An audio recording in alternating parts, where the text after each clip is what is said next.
She needs to be ready. Yeah.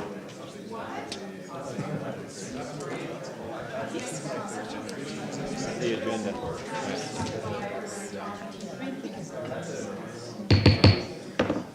Ready to go? Call the meeting to order. Oh, sorry. Sitting over there? Yeah. We're encouraging people to sit over there so it looks like we're packed.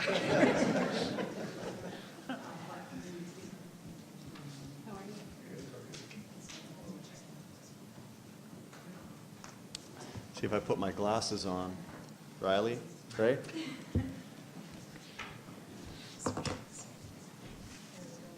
We're good to go? Okay, we'll do this again. I like my wooden hammer.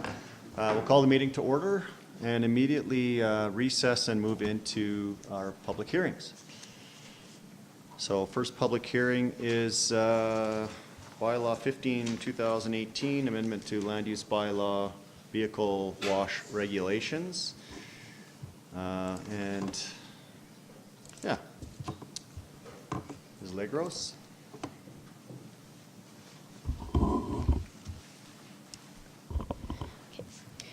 Good evening, members of council. This evening, I'm here to present Bylaw 15, 2018, a textual land use bylaw amendment for public hearing. Bylaw 15, 2018 is proposing amendments to the existing car wash regulations in the land use bylaw. It is a town-led project and was identified as a priority outside of the larger land use bylaw update due to the lack of current regulations and an increase in development inquiries. The amendments proposed apply to the town as a whole. The bylaw is proposing additional definitions, amendments to the parking calculation, clarity on where car washes will be allowed in town, and general regulation section.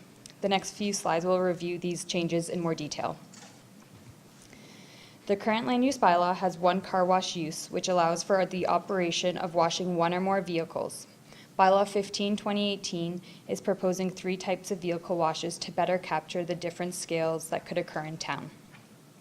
The first is vehicle wash minor, which limits the vehicle wash to a maximum of 2 single vehicle wash bays. It also limits the vehicle size allowed to 4,536 kilograms or less, which includes SUVs, minivans, full-size pickup trucks, and step vans. The second is vehicle wash general, which does not limit the number of wash bays, but it does limit the size of vehicles allowed.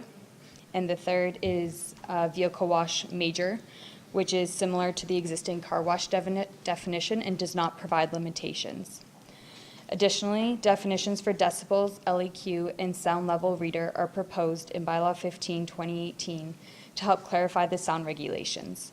These definitions are taken from the town's noise control bylaw. The current land use bylaw requires 3 stack-up stalls plus 1 stall per 37 meters squared for accessory uses. Bylaw 15 is proposing 3 queuing stalls for a single vehicle wash bay, 6 queuing stalls for a multi-vehicle wash bay, 1 outbound stall at the exit of the bay, and a minimum of 2 parking stalls for the accessory use. The bylaw is also proposing that the minimum queuing stall size be 3 meters in width and 6.5 meters long to allow for space between vehicles in line. The parking regulations for larger vehicles is left to the discretion of the development authority, who shall consider the size of vehicles proposed and site circulation. The bylaw is also proposing changes to certain commercial and industrial districts to align with the 3 types of vehicle washes proposed. Car washes is currently not a listed use within the local commercial district. However, Bylaw 15 is proposing to add a vehicle wash minor as a discretionary use. The local commercial district is currently in Heartland, Heritage Hills, and River Heights.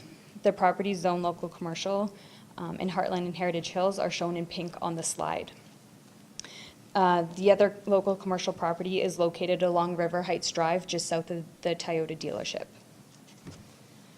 The shopping center district currently allows car washes as a site-specific discretionary use. The new bylaw is proposing vehicle wash minor as a discretionary use in the district as a whole. The shopping center district is mostly located within the quarry and is bordered by CP rail tracks to the north, Griffin Road to the south, Fifth Avenue to the west, and Charlesworth Avenue to the east. There are also partial zone shopping center in Southbow and Sunset Ridge. The Central Business District currently lists car wash as a site-specific discretionary use, and the new bylaw is proposing that it remains site-specific, but for a vehicle wash major to accommodate the operation of the existing car wash. The Central Business District is located within the downtown and is highlighted in bright red on the screen. The Highway Commercial District and the Service Commercial District are both currently list car wash as a permitted use. The proposed bylaw is recommending that vehicle wash minor and vehicle wash general be permitted uses in both districts. The existing highway commercial areas are located within West Valley and along River Heights Drive, where the dealerships are currently located. Service commercial lots are in purple on the screen and are located along Railway Street and River Heights Drive. Within the General Industrial District, car washes are currently a permitted use. Bylaw 15/2018 is proposing that vehicle wash minor and vehicle wash general be permitted uses, while vehicle wash major be a discretionary use in the district. The General Industrial District is located along Griffin Road, east of Charlesworth Avenue, along River Heights Drive just north of James Walker Trail, and in the Southbow community.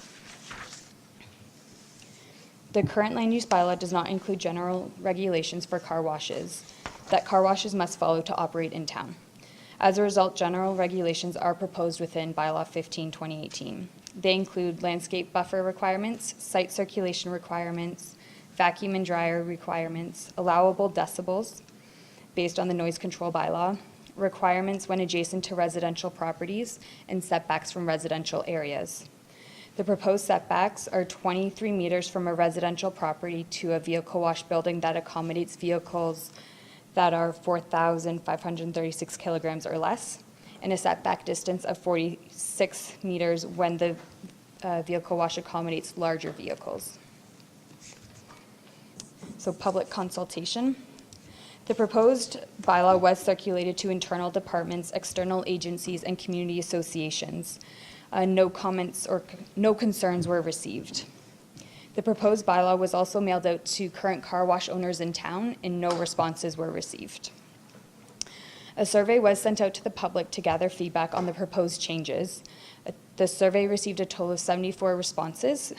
Out of those, 66 residents agreed with the proposed types of vehicle washes, 62 agreed with where car washes could be located, 67 agreed with the proposed parking regulations, and 62 residents agreed with the proposed general regulations. However, there were concerns raised with regard to the 23-meter setback from residential properties, the decibels allowed, the location of car washes, and the hours of operations. There were also comments regarding allowing car washes on private driveways. The proposed bylaw was also presented to the Cochrane Planning Commission during their August meeting for comment. CPC submitted the following comments for council's consideration. That more detailed requirements for lighting and effect on adjacent properties should be added, that traffic impact assessment should be required for all applications, that the length of queuing stalls should be extended further. They also had concerns regarding another complaint-based enforcement issue, that options should be explored for compliance as part of the final permit approval, that there be requirements for water conservation, and that there be a sunset clause for 1 year or pending a noise bylaw review and an updated water license. As per the MGA, the public hearing was also advertised in the newspaper for 2 weeks prior to this meeting. Administration is recommending option 1 in the report, that council receive and consider all comments presented during the public hearing. That concludes my presentation. Thank you for your time, and I'm here to answer any questions. All right, thank you for your presentation. Is there any questions from council? No? Councillor Reid? Yeah, just on the CPC report, the fourth bullet, it said concerns regarding another complainant-based enforcement issue. Can you explain what that means exactly? They had concerns that this would be another use within the town that would fall within a residents complaining about what's happening on site to the municipal enforcement department. Sorry, I'm not sure I'm clear. So if there's a complaint about a car wash, then it's an enforcement issue. Is that what you're saying? So through the chair, if the town receives a complaint from the public, then it is investigated by our municipal enforcement department. And CPC was concerned about complaints about noise from past and from current car washes. Okay, thank you. That clears it up for you? Yeah. I have one question. The setbacks, 23 meters, 46 meters, where did those numbers come from? The 23 meters was taken from a report that the city of Calgary did in the early 2000s. They did a report about how far car washes should be set back from residential properties where the noise will be, would not affect the residential properties. And then the 46 meters is double that. Okay, so this is what's currently in place in Calgary? That's correct. Okay, thank you. Are there any other questions? No? Is there a speakers list? No? Is there anyone in the gallery who wishes to speak? No? All right, we'll close that hearing and we'll move on to the next one.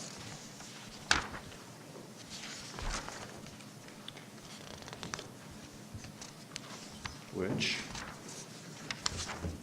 is Bylaw 27, 2018, amendment to the land use bylaw, redesignation of Rivercrest. Mr. Weldon. Good evening. Good evening. Just give me 1 second here, please.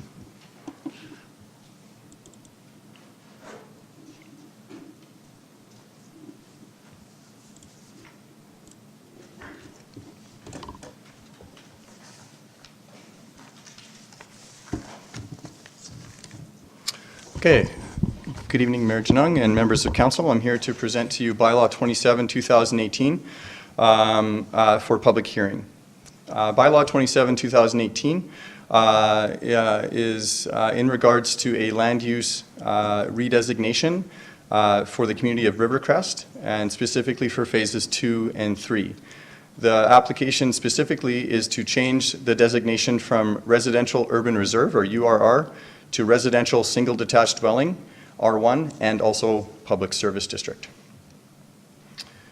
The applicant is proposing to redesignate approximately 7.8 hectares, or just under 20 acres, for the purpose of developing single detached dwellings, but also for the proposed area to redesignate to public service district for a neighborhood park and offer connections to both the regional and local pathway network.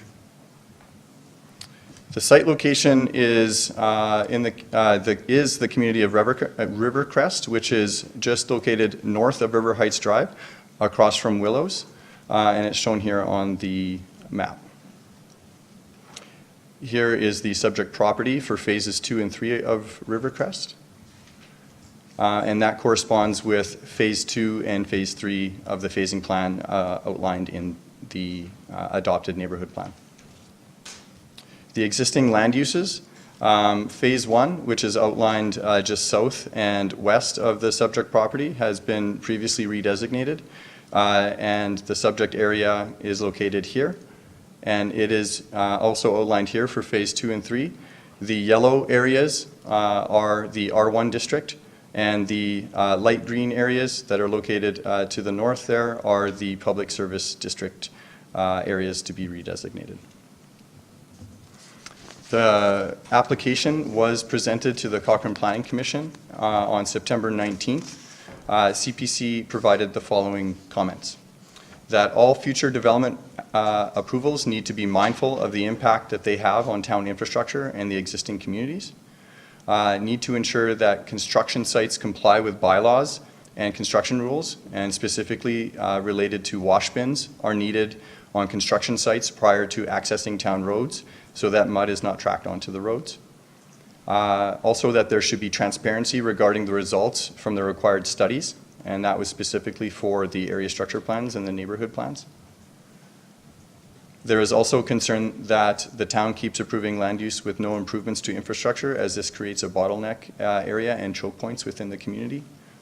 There is concern regarding the timing of the bridge, as approval of land use will create more congestion prior to the bridge completion in 2020. And that right-hand turns from James Walker Trail north onto Highway 22 needs to be upgraded to alleviate the backlog of traffic experience in that community. The recommended action for the council tonight is that council receives and considers all comments presented at the public hearing for bylaw 27, 2018. That concludes my presentation. I'd be happy to answer any questions you may have. Council? Nope. I guess Okay. not. Thank you. Okay, great, thank you. Is the applicant here tonight? Yep. Yeah. Do they wish to make a presentation? Okay.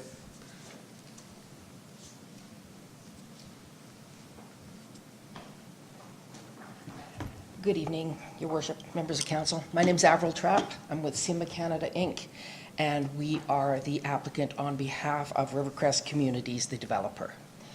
This application is, as was outlined, for the redesignation of phases 2 and 3 of Rivercrest. Phase 1 was previously approved by this council and is currently under construction. Phases 2 and 3 would be an extension of that, of the servicing, et cetera, that's being put in with phase 1. All aspects of this subdivision are in alignment with the Rivercrest Neighborhood Plan and the River Heights Area Structure Plan. And I'm just here to answer any questions that you might have. Okay, thank you for that. I have one. All right. If you're given land use, and what would be your phasing plan? What would, how soon would there be houses in that section? If we were to receive approval this fall, we would be doing the design work over the winter, potentially construction of the actual infrastructure next year, finishing probably October or so of next year. So housing would start after that. Earliest you would likely have anyone living in the community would be spring of 2020. Okay, thank you. Council, any questions? Councillor Wilson. Hi, just one about the size of it. How many houses would we likely be looking at for the zoning? Oh, just 1 second. I don't remember off the top of my head. Sorry about that. Should have.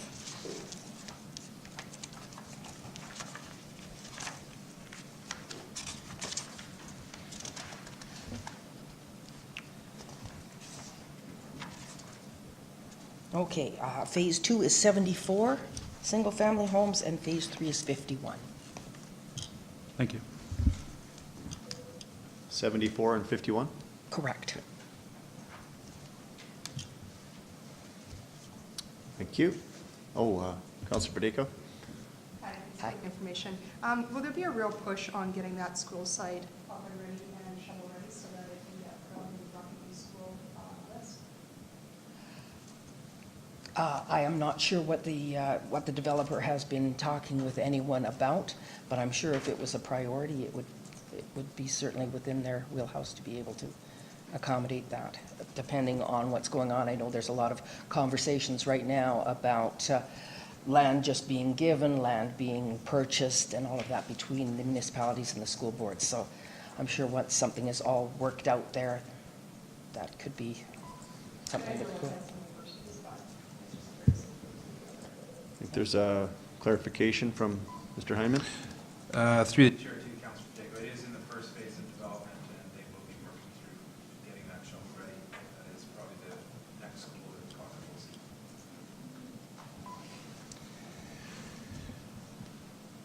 Any questions? No? All right, thank you. Thank you. Is there a speakers list? No? Is there anyone in the gallery who would like to speak about Rivercrest? Can you come to the microphone, please? And give your name and, I'm not on screen, am I? My You name's are now. Rhonda, hello. I have a couple questions regarding something Marnie just brought up. If you know what kind of school it will be, will it be a private or a public? So Catholic or, Through to the speaker, it would be a public school, Rocky View School Division, so it's a primary school. okay. And then the other comment I had while reading through the bylaw was, are any of these recommendations being implemented yet? Because when construction started in Rivercrest, in regards to the wash bins, I assume that's washing of vehicles, and the roads are always just a complete and utter mess. So what's being done about that? we can direct that question to administration. Oh, They're- okay. They're hearing that tonight, but Okay. I actually was through the area this afternoon and noticed the same. Okay. I think there's some construction on the other side of the road as well. Council has just appointed, I think it was our last meeting, a bylaw officer, Mr. Bob Hope, no joke, and he is the officer, correct, that will be dealing with construction issues? That's as well? correct. As the Development Compliance Officer for the town of Cochrane, he will address those and other concerns. So council addressed that in the budget last year, and that is just being put in place now. So Okay. should see an improvement there. Thank you. And then I think this might be a little bit early, but I just have questions regarding phases later on, but I guess I could wait until later on for that. Today, we're only dealing with phase 2 and 3. Okay, perfect. Great, thank you. Thanks. Is there anyone else? No? Okay, we will close that hearing and move on to the third one. Third and final. This hearing is on bylaw 30, 2018 Land Use Bylaw Amendment Cannabis Development Permit Requirements. I thought we'd seen the last of cannabis. Not yet. Until implementation. Mr. Weldon. Okay. Welcome back. Thank you. I'd like to present to you bylaw 30, 2018, which is a bylaw that does two things. Actually, the bylaw only does one thing. It's amending our land use bylaw to close an existing exemption to development permits for cannabis retail stores. But secondly, we also want to go through the process for a development permit application. So currently, section 1.2.0 of our land use bylaw specifies a list of developments where a development permit is not required, or a list of specific developments. This includes a change of use in commercial buildings. And what this bylaw is proposing is it's going to close that existing no development permit required for those specific commercial bays and also specific commercial buildings with an existing commercial use in them to cannabis retail stores. So in short, the cannabis retail stores will require a development permit whenever one is proposed within the town. October 1st, so now dealing specifically with the cannabis retail applications, October 1st is the first day that the town will accept development permit applications for cannabis retail stores. We've specified that applications must be made in person, and this will be done on a first-come, first-served basis. It's important to note that no permits will be issued. We will just be accepting them. And no permits will be issued until after the cannabis legislation is passed on October 17th. As I mentioned, applications will be reviewed on a first-come, first-served basis. And if an application is incomplete, the applicant will be required to resubmit the missing information, and it will then move to the back of the queue. So it is a two-phase process. Applications will be accepted on October 1st. Administration will review them for completeness to make sure that the applications are complete, that we have all the required information. Once we have determined that, we will also be reviewing, we will make a list of those development permit applications in the order that they are received and then the order that they have been deemed complete. And on October 17th, we will be going through each one of those applications one by one in the order that we have deemed them complete.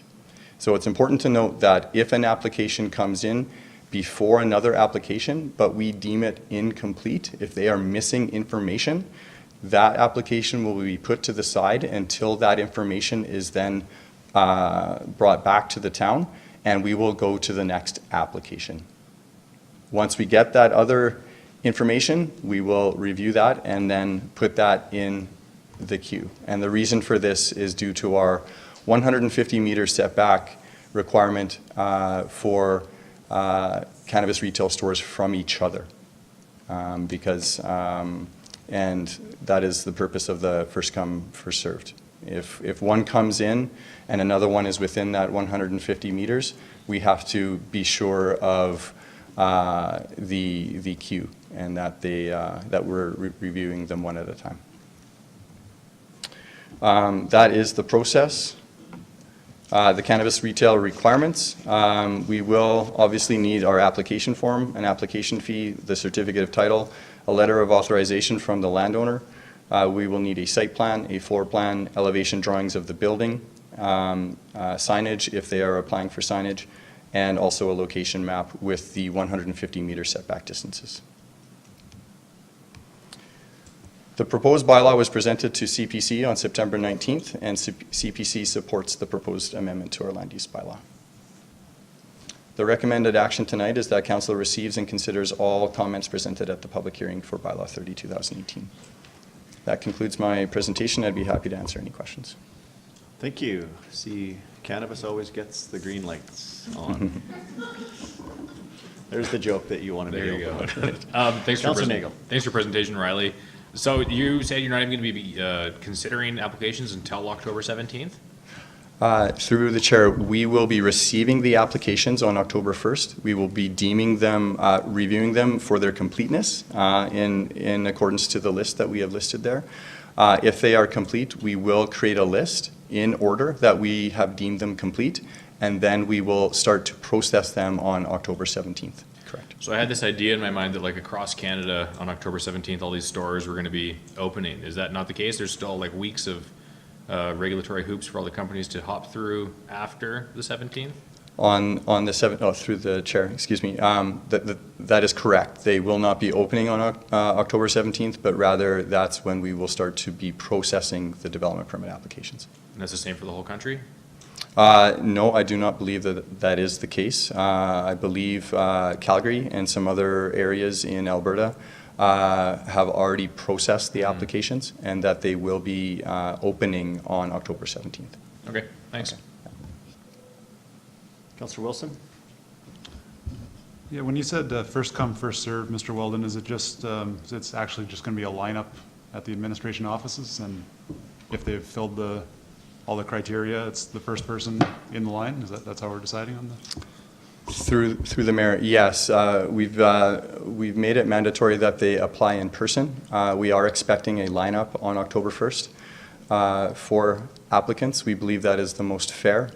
We won't be accepting applications via email or mailed in.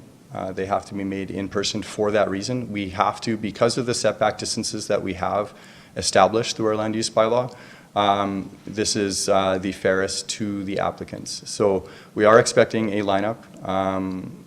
What we're proposing is that I will be in early. I'm expecting there's going to be a lineup in early. I will be in early on October 1st.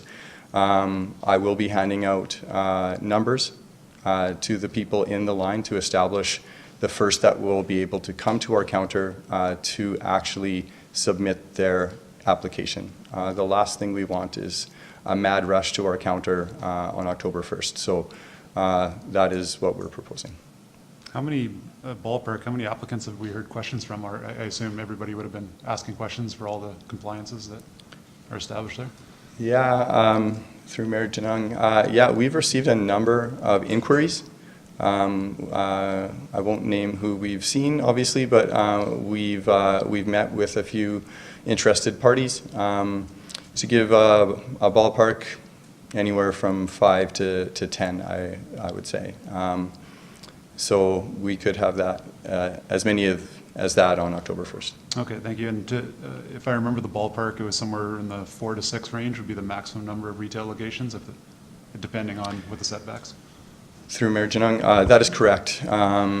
Because of our minimum setback distance of the 150 meters to the sensitive uses that are already existing within the town, there is a limited area that they can locate within the town and a limited number based on these setback distances to themselves. So it is going to be really reliant on where they initially locate. That's going to determine how many will be able to locate within the town. We did do an analysis, and that is a maximum based on our setbacks of 6. But that is, I would say, very unlikely given our current setbacks. So that would have to be the absolute perfect locations and the setbacks being met in each case. Right. Okay. Thank you very much. Councillor Nagel, you have a follow-up question? Yeah. Is there no legal process we can go through to maybe list all these as discretionary uses, so that instead of doing this crazy first-come, first basis race, we would be coming up with a comprehensive strategy and selecting the applicants that have the best business plan and the best team behind them? Could we change this process later on in the evening tonight so that we could do that instead of having a race? Right. Through Mayor Janung. The land use bylaw, we don't analyze the users or the applicants in this case, or the businesses that they run. We only regulate the use in our land use bylaw. Thus the approach that we initially took. So we don't consider the actual businesses themselves. We just consider the application from a land use perspective and the adherence of our regulations within our land use bylaw. Okay, what if, I don't know if this is possible, what if we set it up so you have to have a certain license in order to apply for a development permit, and we do an RFP process for those licenses, which would allow us to sit back and take a big picture look at the whole thing? Is that possible? Through Mayor Janung, that's a good question. I think from a planning perspective and the land use bylaw perspective and what it does from a land use, regulating the land use and then the regulations,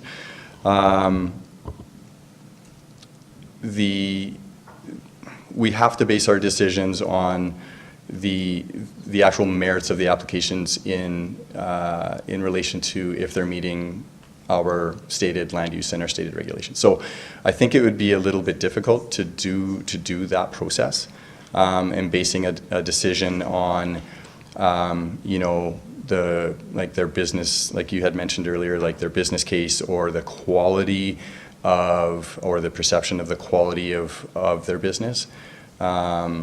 This is more of a land use exercise at this point. And I think the market, at the end of the day, it'll be more market driven in terms of how they run their business, and will sort itself out through that process. Yeah, but so like, I understand, totally understand where you're coming from. If people meet the requirements, they get the permit granted. But what I'm thinking, and I'll just repeat it and then I'll leave it, but what I'm thinking is like, one of the requirements is you have to have business license X, whatever you call it, or some license. And then we apply all the discretionary planning to the acquisition of that license. Okay. I don't know if that's, I've never heard of us doing anything like this before, but Right. I'll leave that. Can anybody comment on that, whether or not that's possible? What?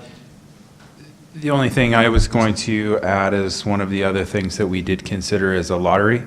So people could make applications, and then we choose from the people, and it's a random selection. But we felt this was the best approach on a first-come, first-served basis, people on the completeness of their application, and then really it to be a pure planning process, as Riley's indicated, on the planning merits.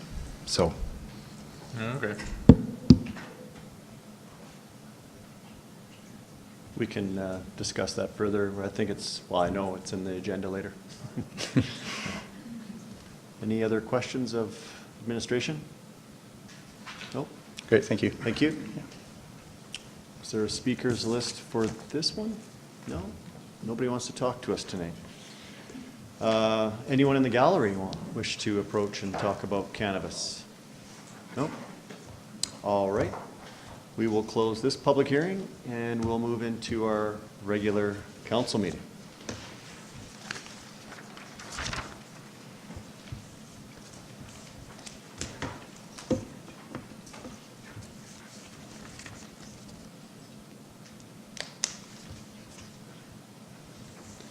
We'll look at our production team. We're good to go?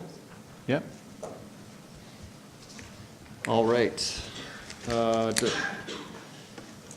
Any additions or deletions to the agenda tonight? No? We'll start on the other side. Councillor McFadden, would you like to make a motion to adopt the agenda? All those in favor? Carried. Thank you. Councillor Federico, would you like to confirm the minutes of our last meeting? All those in favor? That's carried. Thank you. Moving right along to delegations. Mr. Murphy. Good evening, Mayor Janung and Council. The first delegation is Helping Hands, and we have members here from Helping Hands Society of Cochrane and area. They're here to provide an update to Council on their current activities of the Society, the future growth of the Society, and to request that Council support their request for a $20,000 annual operating grant to offset the cost of the Society's staffing and their 1.6 FTEs.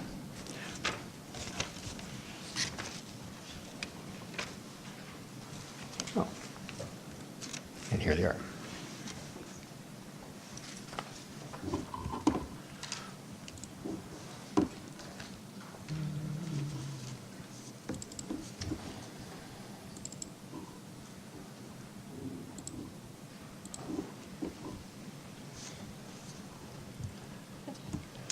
Good evening. Good evening, Mayor Janung and members of council. Thank you for allowing us this time to come and give you an update on the Helping Hands Society of Cochrane and area. I'm Jackie Shire, the Executive Director, and this is Dr. Timothy Clark. He is our Board Secretary. So tonight we'd just like to give you a brief update. We'll give you a little bit of history, what we do, who we are. I know some of you are familiar with our work, others of you may not be, and from there just our challenges moving forward. Helping Hands came to be in 2007. It was a result of the faith communities wanting to step out from their own little churches and help in the greater community. Our founder, Terrence Haxton, met with Family and Community Support Services at the time to see if there were needs, unmet needs that were needing addressing in the community. And it was deemed that volunteers from the faith community could help out with the needs that these resource workers were seeing that the larger programs weren't able to fill.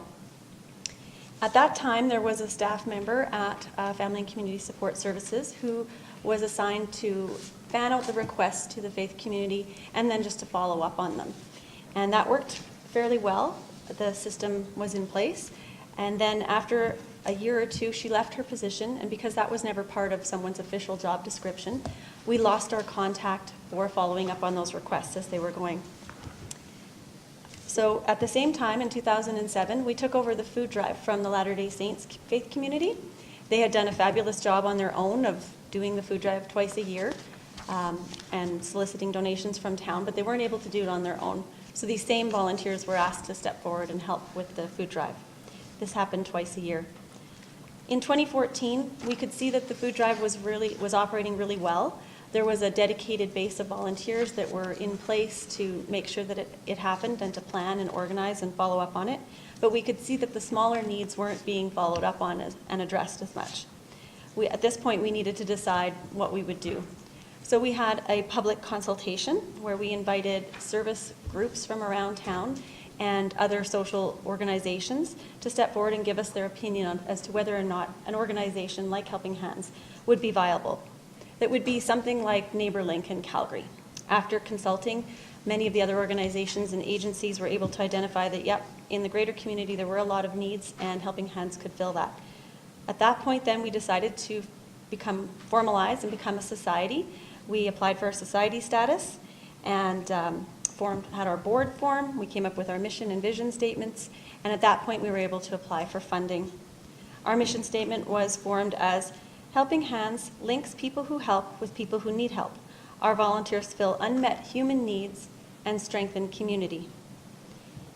So at that point, we started to solicit funding. In 2015, we were able to hire our first part-time staff member, and we were given a cubicle space in Family and Community Support Services, which is an ideal location for us.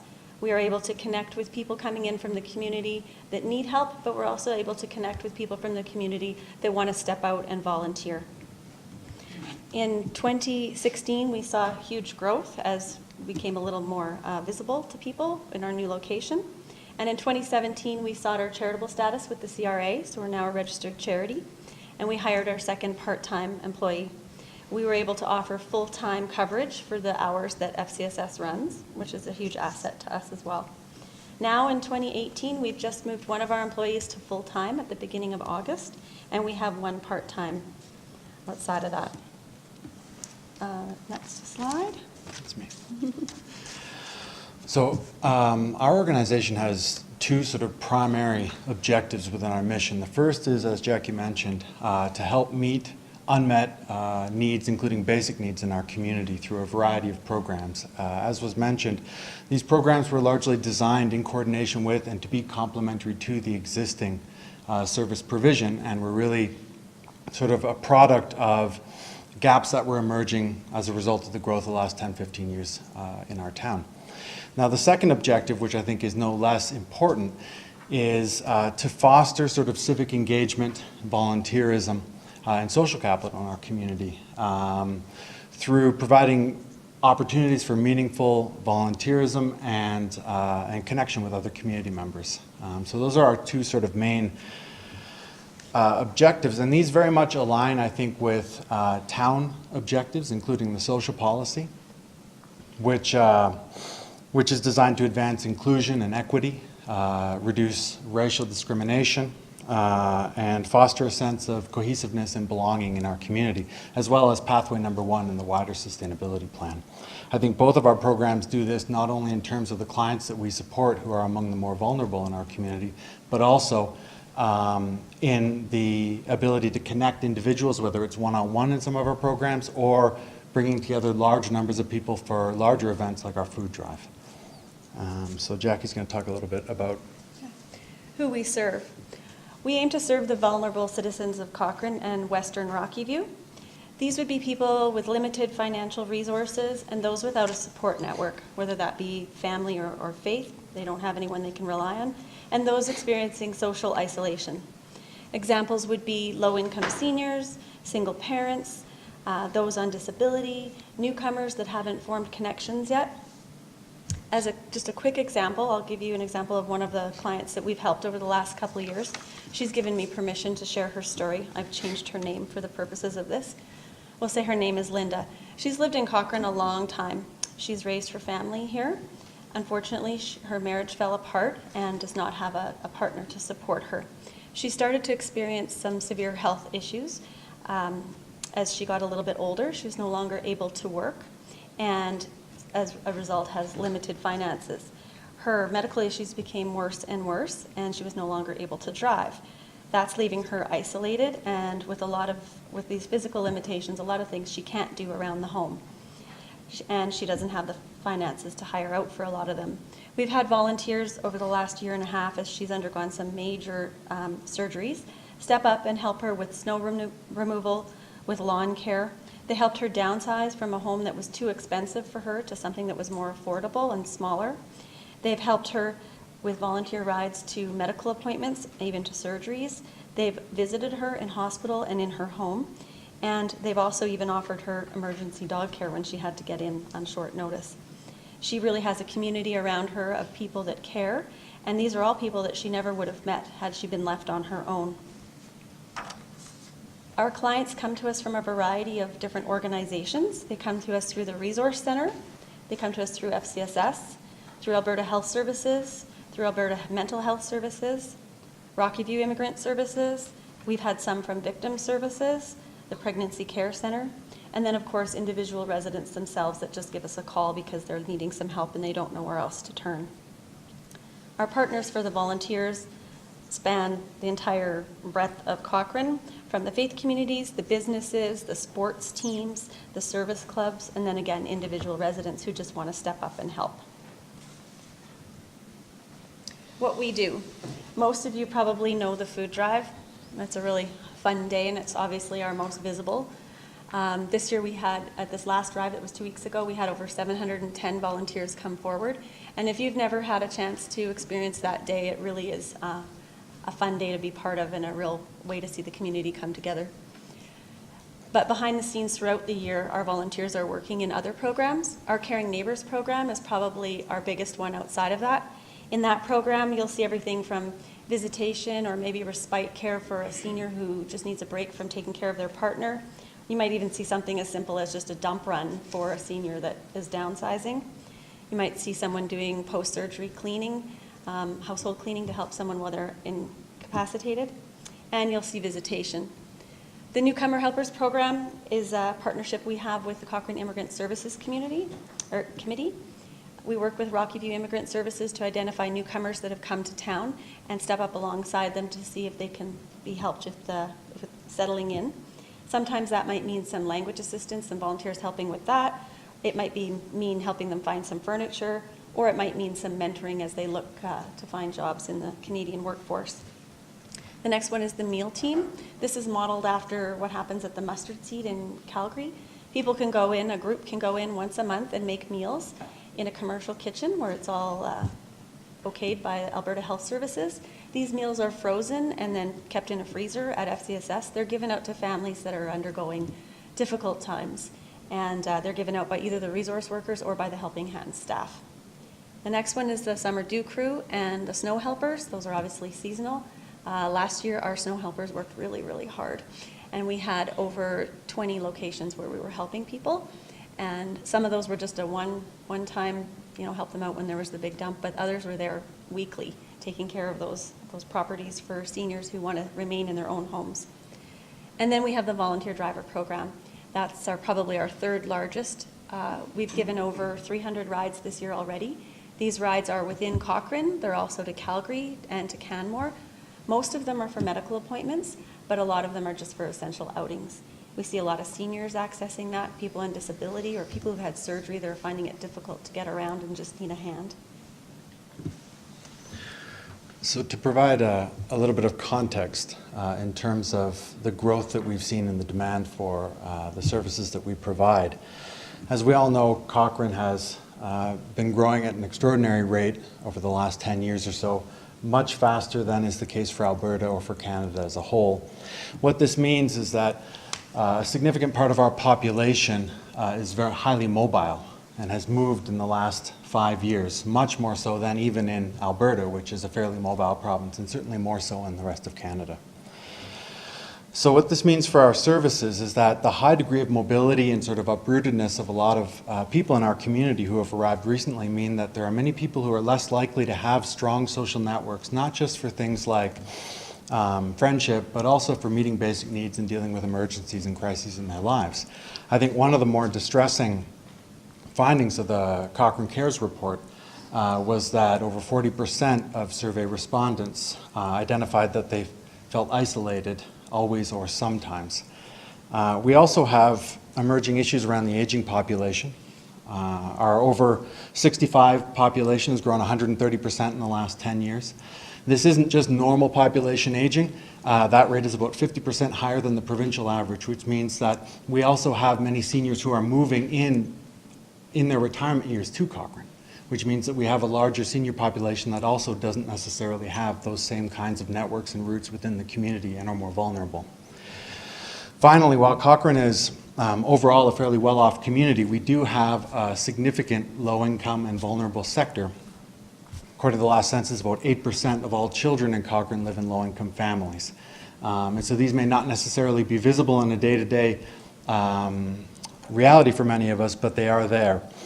You can see, I think, these needs and the unmet needs that we're servicing in the number of clients that we help in the last 2 years alone, for which we have complete stats, because 2018 still. We've seen a doubling of the clients that are supported by our programs to more than 3,000. And I think it's also important to emphasize again that it's not just the number of people that are being supported as clients. It is the connectivity and bringing people together that we do through our volunteer-based programming. And we've really become a sort of a hub of volunteerism in the community. If you look at the number of volunteers we've had, from 2015 to 2017, there was about a 60% increase to over 1,000 volunteers now that we mobilize on an annual basis. And in terms of hours, right, there's been a tremendous growth in terms of volunteer hours, about an 80% increase. So it's not just that we're bringing more people together and bringing more people out, we're bringing people out in a more sustained way and a more sustained engagement with their community. And so now the topic, of course, we're all waiting to get to, funding and capacity. We've seen a rapid increase in the demand for our programs, both from the clients and from the volunteers. People want to help. Generally, when I talk to people, they're more than happy to help. They just don't know who needs the help. So this is our requests for assistance over the last 4 years, how they've grown. And each of these, one of them might just be that single one-time assistance. Others of these might be a multi event where they're visiting over weeks and months with the clients. Each of these takes quite a bit of time because the volunteers need to be vetted. We need to be responsible in who we're sending into people's homes. We need to recruit the volunteers. We need to vet them. We need to do the background checks on them. And then we need to connect with the clients and visit with the clients and find out what their needs are. And so it's not just a simple pick up the phone and here you go. There's a lot of time going into each one of these. With the increase in these, it's obviously causing challenges for expansion, and the capacity constraints are limiting what we can do. We've been able to manage to move one of our employees up to full-time starting in August, which is wonderful, and see that through to the end of this year. What we have approaching is the end of a 3-year grant that we had from Alberta Community Initiatives, and we won't be able to reapply for that grant until 2021. So moving forward, we have to diversify our funding. Luckily, we have our CRA status, so that's making us more available to donors or interested. They can receive a tax receipt for that. We've looked into some new grants that we can apply for, and one of those being the town operating grant, something we've never applied for in the past. So we're hoping that you'll consider us when that application comes across your desk, that you would remember what we do and the value you're getting for the town out of the volunteers that we support. Thank you. Yeah. Any questions? Councillor Reid, you have a question? Thank you for your presentation. I was going to say thank you. That was a wonderful presentation. I'm really excited about your organization, and just to get things rolling, I'll recommend option 1, that council accept the Helping Hands Society of Cochrane and area presentation as information. And then if I could, I'd like to ask 2 questions. The 2 questions I had for you were specifically, how did you come up with the $20,000 figure? That's the gap that will be missing in the funding going forward into 2019. And that'll be sufficient for your needs right through to 2021? Yearly, yes. Annually, yes. Okay. And the second question I had was the focus of your presentation tonight, again, which was excellent, was on the town of Cochrane, but the title of your organization says "and area." I'm wondering if you're making a similar presentation to the county. We do receive some funding from Rocky View County because we cover Western Rocky View. So we're actually covering as well Bears Paw, Springbank, Bragg Creek, Westbrook, and those outlying areas. I would say that probably their requests would be between 10 and 15% of what we see, and we already receive funding from them. Okay, from thank you. Rocky View FCSS. Again, great presentation. Thank you. Councillor Flowers? I too wanted to say thank you for your presentation.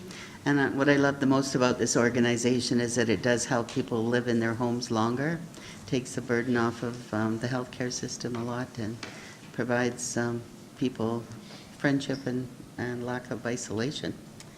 Could you tell us the difference between Rocky View Handy Bus, the type of work they would do, and the calls that you get for transportation? Sure, yeah. When we came up with the volunteer driver program, that was in 2016. That was our first year. We just got it going at the end of that season. I had consulted with Rocky View Handy Bus to make sure that I wasn't stepping on any toes in offering this service. They do a fabulous job of addressing the needs here in town. They have limited hours. They work, I believe it's 8:30 to 4:30, Monday to Friday. There's no weekend or evening. So if you have a patient that has dialysis that might be starting their appointment at 3 p.m. and finishing at 5 or 6, the handy bus isn't going to work for them. The other thing is this offers a real personal touch for clients that are dealing with perhaps multiple appointments for cancer and that sort of thing. We've had some volunteers, when people have had to go for cancer treatments, some of our drivers have volunteered to drive all of the appointments for that person so that they have the comfort of knowing who's showing up at their door, who's taking them there, and then they're not having to wait at the front of the hospital for the bus to pull around and that sort of thing. What Handy Bus offers that we can't offer is, of course, the wheelchair transport and that sort of thing. All of our clients have to be mobile on their own due to insurance purposes. So Handy Bus is able to take the wheelchair clients and that sort of thing. And we try to complement where they can't fill in. Okay, thank you. Yeah. Councillor McFadden? Thank you. Thank you for your presentation. I hadn't realized that Helping Hands had been around for so long, and certainly hit my radar more in recent years. And it's one of those amazing Cochrane organizations that is a real community builder, and you guys are doing great work in bringing people together and kind of making those connections that are sometimes lacking, and as you identified, a community that's growing so fast. So my question's for you, and maybe I missed it. What is your annual operating budget, and then also how many volunteers are currently involved with your organization? Okay. Our annual operating budget for 2019, as you would see in the papers that went along with our application, they weren't here today, is about $105,000. So we have a pretty lean budget. Last year we had, I'll just look here, for volunteers, 1,049 that engaged with us last year. This year I'd say we're probably close to that already. Yeah. Excellent. Sorry, in that budget, you said that we're just over $100,000, and that includes the 20K that you're looking for Yes. from the, Yeah. Okay, Yeah. excellent. Thank you very much. Thanks. No other questions? Nope. I just want to thank you for your presentation and all the work that you're doing for the community. Obviously, you've outlined it all here tonight very well. As Councillor Reid has said, it's a great presentation. I have had the opportunity to volunteer a couple of times, pitch in at your food drives, and I'm always just astounded by the level of organization that you have 700 or over 700 volunteers working like a well-oiled machine, and it looks like an industrial food plant, the way food's being dumped in and going out in boxes out the truck, so it's just incredible to see. Couple questions I have, and one was answered already, and it was in regards to Rocky View funding, so thanks for covering that. So the $20,000 you're requesting is in addition to the community grant that you've said you've already applied for? That is the community operating grant. Yeah. So, The Town of Cochrane operating grant is the $20,000 that we've requested. yeah, There is a community grant as well. We do receive $2,500 for the food drive, so out of that $2,500, we use that to help offset the costs of the 2 food drives that we run throughout the year. that's So, my question. yeah.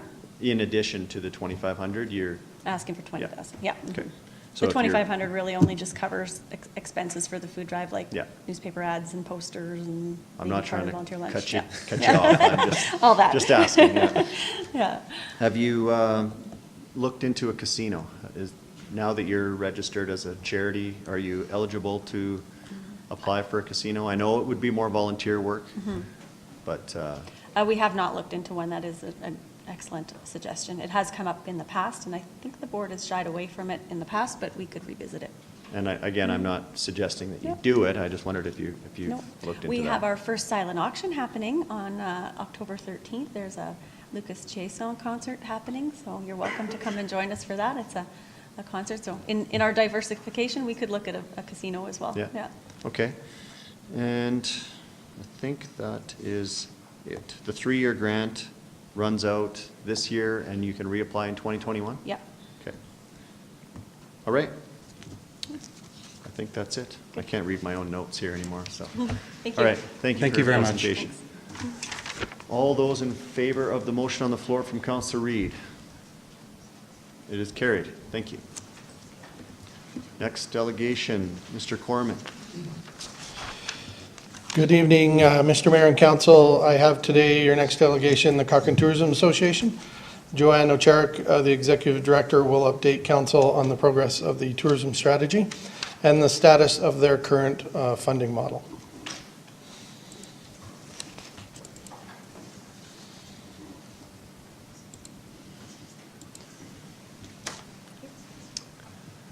Good evening, and I need you to pronounce your last name for me one more time. Ocharik. Ocharik. Okay. All you have to do is remember ouch, it's close enough. I've read it a few hundred times in the last year, and I never knew how to say it. Welcome. Thank you. Good evening, Mayor Ganung, councillors, and administration. Thank you for providing time for Cochrane Tourism Association to present this evening. And thank you, Mike, for introducing, for the introductions. I would also like to let you know that we do have some of our directors here. John Thompson, our president, Shelley Glenn, our secretary, and Susan Ranson, one of our directors. Oh. And Valerie snuck in, she's behind me as well, who is our vice president. So 1 year ago, Cochrane Tourism, like the town of Cochrane, was in the midst of change. I don't have to explain what's happened on the town side, but for tourism, it was time to review our 10 years and to decide our direction. So to recap,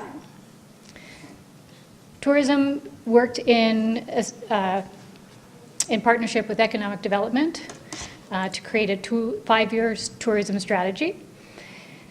The strategy was necessary to guide our organization to set priorities, to focus our energy and our resources, and to ensure that together we're working toward common objectives and goals, using the strategy as our roadmap for sustained success.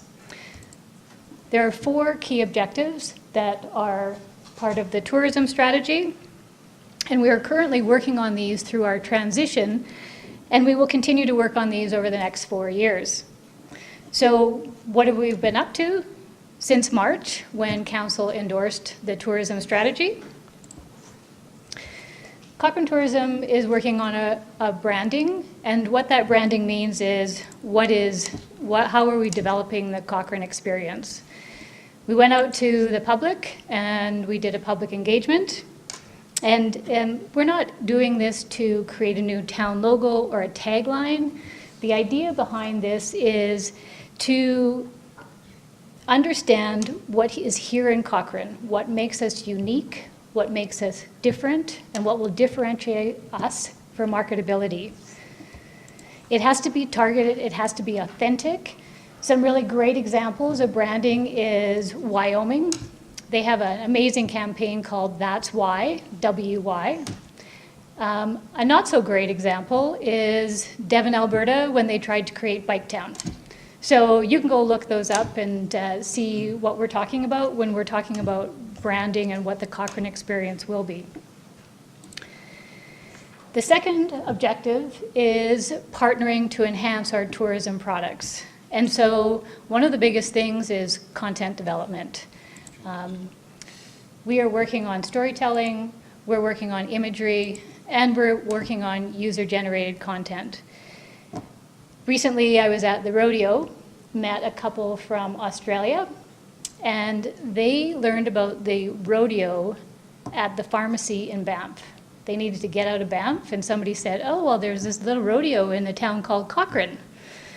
So they came, and I had a little chat with them, and you know, they said the rodeo was amazing. I asked them they asked what they could do in town. I gave them a little itinerary of what they could do. I asked them to send me a note after they got home, and they sent a note saying that, you know, they loved Cochrane, they loved the rodeo. It was intimate, it was a great experience, and they wish they would have known about Cochrane. They would have spent more time here. And that is a regular comment we get from people not only through tourism, but also through the visitor center. And so that's why we're building content to show people what's here. The third objective that we're working on is to attract and create new tourism products. And we're doing this through working with key stakeholders interested in turning ideas into reality through workshops and seminars. We're looking to promote and enhance our current events and develop new ones. We're looking to help with product development and to focus on expansion to year-round products. Tomorrow we're actually hosting a tourism asset development workshop, and we have over 40 people registered. Those are businesses, event organizers, and individuals who are looking to come together and collaborate to be able to create products that are unique and authentic here in Cochrane. So I'm not sure if you're all familiar, but I wanted to just talk about our current funding model. And currently, we are funded through the Destination Marketing Funds. In Cochrane, we have two. We have the Cochrane Destination Marketing Fund, which is comprised of the Days Inn and the Super 8. And we also have the Destination West Fund, which is the Ramada, and is part of the Canalta chain. Our second source of funding is through the town of Cochrane, and that is under the annual operating grant. We apply annually to the town through an application process, providing our forecast and our budget, and it is approved through council as part of the budget. We have other sources of income. Currently, we are a membership organization, and so we have members of Cochrane Tourism. We apply for grants through various organizations that are eligible for the projects and the programs that we're working on. And we work very closely with Travel Alberta in co-funding opportunities for content marketing as well as potential festivals and marketing campaigns. So our vision is a partnership with the partnership that we've created with Economic Development and endorsement by Council. We're asking to talk about a tourism town partnership. In order to do that, we have a vision, and our hope is to see that the town sees a partnership with tourism and a platform to work collaboratively in marketing and developing our area into a must-see, must-experience destination. In order to do that and make that a reality, tourism needs some time, some support, and a shared vision. It takes time to research and develop a sustainable model. And we're researching and we're reaching out to organizations that have done this well, like Tourism Vernon has been a great example. It's taken them 11 years to develop where they are at now, and we see them as a stepping stone. We're also looking to learn best practices and options for potential partnerships, partnership models. And that will only have an outcome of success for sustainability. We're also currently, as I said, we are a membership organization. That platform does not provide perspective on what is in and around Cochrane. To give you an example, currently on the Cochrane Tourism, we have 20 members who are part of the eating and drinking in Cochrane, and there are 70 establishments in town. So if somebody was looking on our site, as a whole, we don't show the perspective of what's here in town. And so we need to look at how we can promote all tourism businesses in and around Cochrane. And while we're researching and developing that, our funding has to be there through the transition so that we can continue the work on the tourism strategy. So we're looking and asking Council to consider a new partnership agreement for the extension of the 4 years left on our tourism strategy. This agreement would be to ensure funds are allocated to tourism on an annual basis for each of the remaining 4 years of the strategy, and potentially it could look like something like the library, where we would be a line item on the budget. We're doing great things, and so while you're thinking about that, I wanted to just show you a few things. that tourism is doing.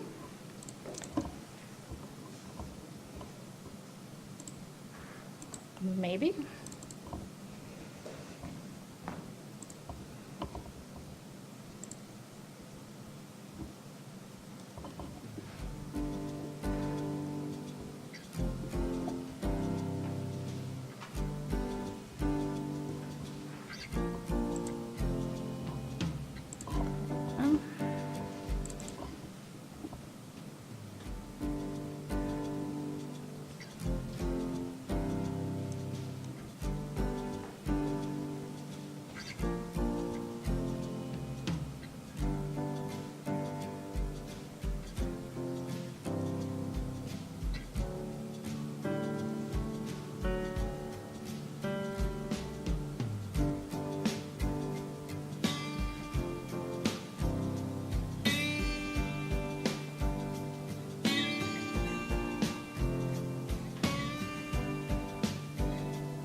So I'd like to thank you for your time this evening, along for myself as well as the directors, and I'm here to answer any questions.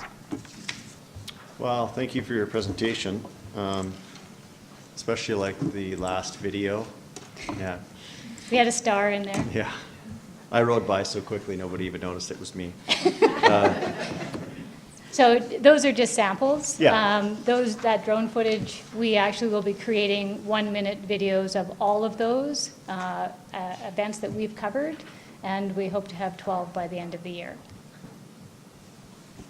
Great work. Councillor Flowers, would you like to put the motion on the floor and ask any questions? I will move the recommended action that council accept the Cochrane Tourism Association presentation as information. And thank you for your presentation. I too really like the videos, but I'm not in them. Not But I am yet. taking the workshop tomorrow morning, and I'm looking forward to that. I'm curious to see if there's any identified needs that are similar to the Tri-Site Committee that we've been working on. So I look forward to that. Thank you. Any other questions? Nope. I just want to say I've been hearing great things about, not only about you, but about the whole organization. I think what you've done since March with the strategy, I think is really paying off. The community has, I've seen you everywhere, for one, and I think you're really creating momentum with some of the initiatives that you're doing. And people are talking about Cochrane and about, we all know it's such a great place to live. Sometimes I think we take that for granted, and I think it's great. Some of the things that you're doing, building content, that's, I never thought of it in that regard, but obviously it's something that we need to do and showcase ourselves a little better. So Mhm. I think you're doing great, so keep up the good work. And just so you know, we're not just saying, yeah, we'll deal with you later, but we're going to deal with that later in the Absolutely. budget. Yeah. Yeah, absolutely. So thank you for your presentation, and thank you to all your group for all the work they're doing. Great. Thank you so much. All those in, I almost said favor of Councillor Flowers' motion. Carried, thank you. Should we do a 5-minute, 2-minute recess? 7-minute recess. Thank you.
All right, we're back. Mr. Weldon, we're looking at talking about cannabis again. We are. Take it away. Okay, thank you. Yes, I'm back to present Bylaw 30, 2018 for your consideration for second and third reading tonight. I'm going to go through my slide deck fairly quickly, given that the public hearing was earlier on tonight. But this bylaw would close an existing loophole, if you will, in the land use bylaw and require all cannabis retail stores to require a development permit and to go through the development permit application process. In terms of our retail applications, there is a two-part process. Starting on October 1st, the Town of Cochrane will be accepting applications. These applications must be made in person. Upon receiving the application on a first-come, first-served basis, administration will review the applications for their completeness with our requirements. If they are deemed complete, they will be then put in a priority list in the order that they were deemed complete. On October 17th, administration will begin reviewing these applications and processing these applications. The cannabis retail requirements are listed here. Again, the application form and a fee, certificate of title, letter of authorization, the submission of a site plan, floor plan, elevation drawings, signage if the applicant is going to be proposing signage, and a location maps identifying the 150-meter setback. Again, the proposed bylaw was presented to the Cochrane Planning Commission on September 19th, and CPC supports the proposed amendment. The recommended action to Council tonight is that Council gives second and third readings to Bylaw 30, 2018. And the implication, excuse me. The land use bylaw will be formally amended and all cannabis retail store developments will require a development permit issued by the town's administration in order to operate. And that is, just to be clear, the bylaw tonight for 30 is dealing purely with that development permit requirement and closing that loophole. The process has been provided to Council tonight for your consideration, but is not part of the bylaw 30. Thank you. Thank you for the clarification, because we were going to totally wade into that. I could feel it. Who would like to put second reading motion on the floor? We're going down the road. Councillor Wilson, unless you're completely against it. I have my questions. We should start, I guess, then.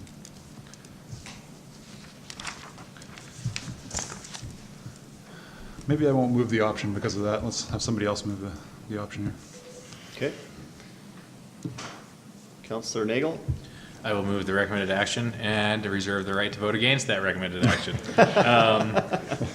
Yeah, so I think like Councillor Wilson, but I have some concerns just about this whole first come, first served thing. It seems incredibly unfair. I think when marijuana becomes legalized, I think a lot of people are going to be surprised how many people out there secretly smoke it. It's going to be very big business. And to only allow the first people who are lucky enough to go upstairs to get in there and get in on the business seems very unfair, especially since from a strictly economic standpoint here, I'm not talking social or cultural, but from a strictly economic standpoint, these first people who get in there, even if the regulations change in the future to allow more stores, these people have an unfair advantage of getting a head start. So they'll be able to start, building up their customer base, they'll get established in the industry, and then people coming in years later will have a hard time catching up. And I don't want to be any part of creating a little government mandated oligopoly in the industry. So I'd really like us to find some way to make this more fair. Whether it's a licensing system that works with RFPs, maybe we talk about, because the crux of this whole issue is the setbacks in between the stores themselves, right? Because we're not wanting to have one store beside the other, and maybe we get rid of that. I don't know. What does everybody else think? So just to be clear. Okay. We're talking about the requirement tonight for second reading is only about correct me if I'm wrong, is only about cannabis retail stores requiring development permits. That's closing that loophole. So we're not voting in favor of the process that administration is going to undertake and the lineups and et cetera, to what Councillor Nagel's speaking about. That is correct, Mayor Janung. The bylaw portion tonight, which is bylaw 30, deals specifically with requiring cannabis retail stores to apply for and receive a development permit. Now, we have provided the application process here tonight for council's information and also for your feedback as well. But that is administration's direction on the process. So why don't we do this? Why don't we look at second and third reading for just the development permit and then have a discussion about the process after? Okay. Promise? Because there's only 1 month until this stuff gets legalized. No, I agree. We need to deal with this now or else it'll be too late. Okay. So, all right. Let's deal with the agenda item and then have a discussion about the process. Does that work for you guys? Yeah. That works for me. Okay. So did you put second reading on the floor? Okay. And the recommended action you're saying is give second reading to land use bylaw amendment to allow cannabis retail store developments to require development permit. Yes. Okay. Any feedback or debate on that? No? All in favor? Carried. You want to carry on with third reading? I'll move third reading. Okay. All in favor? Carried. All right. Let's talk about the process. Well, is it back to me or? Yeah. I would like to put it to administration. What can we do to make this more fair? Is there a possibility of bringing in an RFP process, or is really our only option to get rid of the other bylaw, which makes it so that multiple shops can't be set up beside one another? Why don't we have some more discussion, give administration some time? We kind of sprung this on them in the last second here, unless you have. I just want, the two that we have considered is first in, first out process or the lottery process. So other communities have used the lottery process. It's fair in the sense that you pick it out and then you review that application and then it just being complete, you move to the next one and work through that process. But to come up with some other process that, based on some criteria, what would that criteria be? Other than you meet our development guidelines, you meet our Western guidelines, you have the proper separations, what would they be? Good comments. That's my concern. Yeah. And To further that, I have talked to other communities' mayors, and we've been discussing this at the Mid-Sized Cities Mayors Caucus specifically. I know some of the other communities are in fact doing a lottery system. Some are doing exactly what Mr. Weldon has proposed. Those are the only two options I've heard in the other 20 communities in our size. And I guess, would echo the concerns, not to say this is the best practice or that we can't find something better, but looking at qualifying business plans and what you spoke about at the public hearing, I don't know if that's really a role for administration to be weighing one business case against another, and then we're pitting, business against business in all other aspects of business in Cochrane. It's the market that determines who's best. And I think it's just the case of who and when they can apply is what I feel is your issue, correct? Yeah, okay.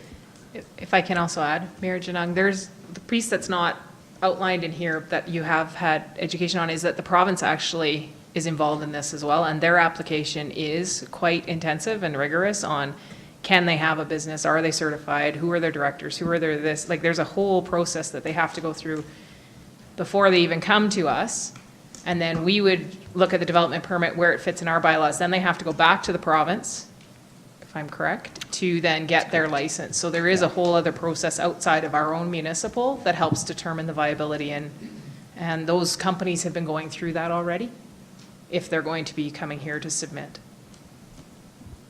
So what I'm hearing from administration is there's really only two options that we have time to dive into at this point, given the deadline of October 1st and then 17th. So one is first come, first serve, or lottery.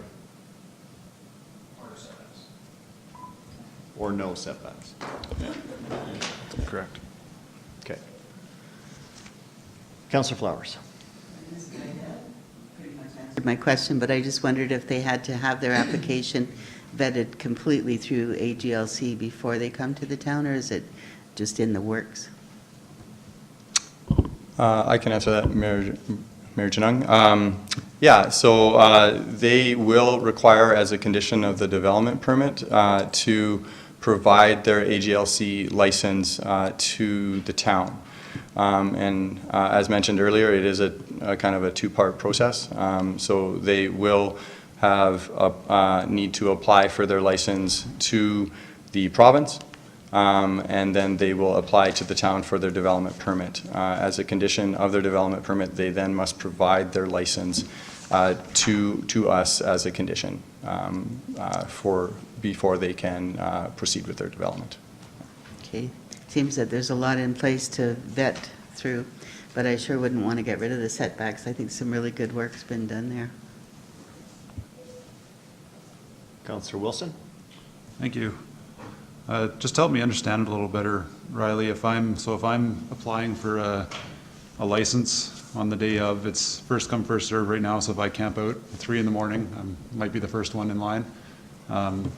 Patrick's Dispensary opens up and I'm in business for 6 months and doesn't go so well and I go out of business. How does it work at that point? Can I sell my license? Do I just give up my location and it goes back into a lottery situation? I'm just kind of curious how that works. Yeah, through Mayor Janung, that's a good question. The development permit goes with the land. So what that means is once a development permit is given for a cannabis retail store at a particular location, that regardless if the business goes under, let's say, in a hypothetical situation, that cannabis retail development is approved for the on that parcel until that use is changed. So another applicant could come in and change that use on that property, but it is approved with the land, so in perpetuity. Okay, and then just out of curiosity, when we were looking at setbacks, I don't think we heard this with the other 20 communities that were mentioned. Are our setbacks pretty standard? Is there a variety of different setbacks we see in? Yeah, through Mayor Janung, yeah, our setbacks are based on our block area. So the provincial government had recommended 100 meters setback from sensitive uses, which is what we have adopted. But what we have done, the 100-meter setback was based on the average block length within Alberta. The average block length in Cochrane is 150 meters, so we've basically adopted their recommended setback, but tweaked it a little to be more in line with Cochrane. And final question, if I'm applying to a liquor store in Cochrane, all I have to do in that case would be obtain the AGLC license, and then after that, there's no restrictions on liquor sales from the town of Cochrane standpoint? Through Mayor Genung, that is correct. They do need a development permit, and it is a permitted, in some cases, it'll depend on the district, but in most cases it is a permitted use, and we currently regulate liquor stores as a retail use. We don't have a separate land use definition or land use for liquor stores. Okay, thank you. My opinion on this is it does seem a little bit silly that we're first person in line gets it, but when it's that or a lottery system, I'm kind of indifferent. I guess maybe the first come, first serve gives us whatever applicant's willing to show up early shows a little bit more initiative, I suppose, so maybe we keep it as it is. If those are the two choices, I'm fairly indifferent. And I guess I'll stop there. Thank you. Councillor McFadden? Yeah, thank you. So on the first point on the setbacks, I'm not against changing the setbacks. I think that was the right way to go to make sure we didn't end up with clusters and that we were spaced away from areas, schools or children, those type of things. So I think the policy we had set there was the appropriate one. Then the question of, what's fair, and of course the municipality's role, of course, is determining land use. That's our role. Whether you can run a successful business is on you as a player in the free market, not the municipality's role.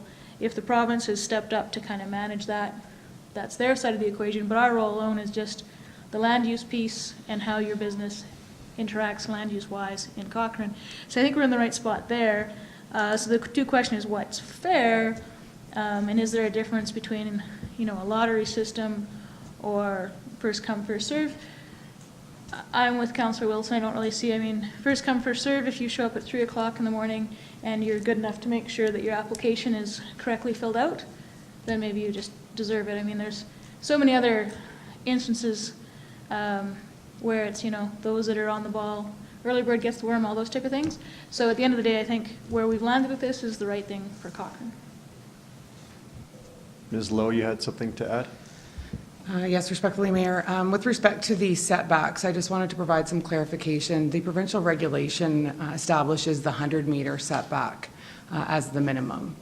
So while Cochrane chose the 150 meters to go in line with our average block, the minimum established in the regulation is 100 meters from those uses that were identified previously. Thank you. Councillor Reid. Yeah, I just wanted to clarify the provincial process. So they have to have that provincial, is it a number or a license before they can apply to us, or does that happen concurrently?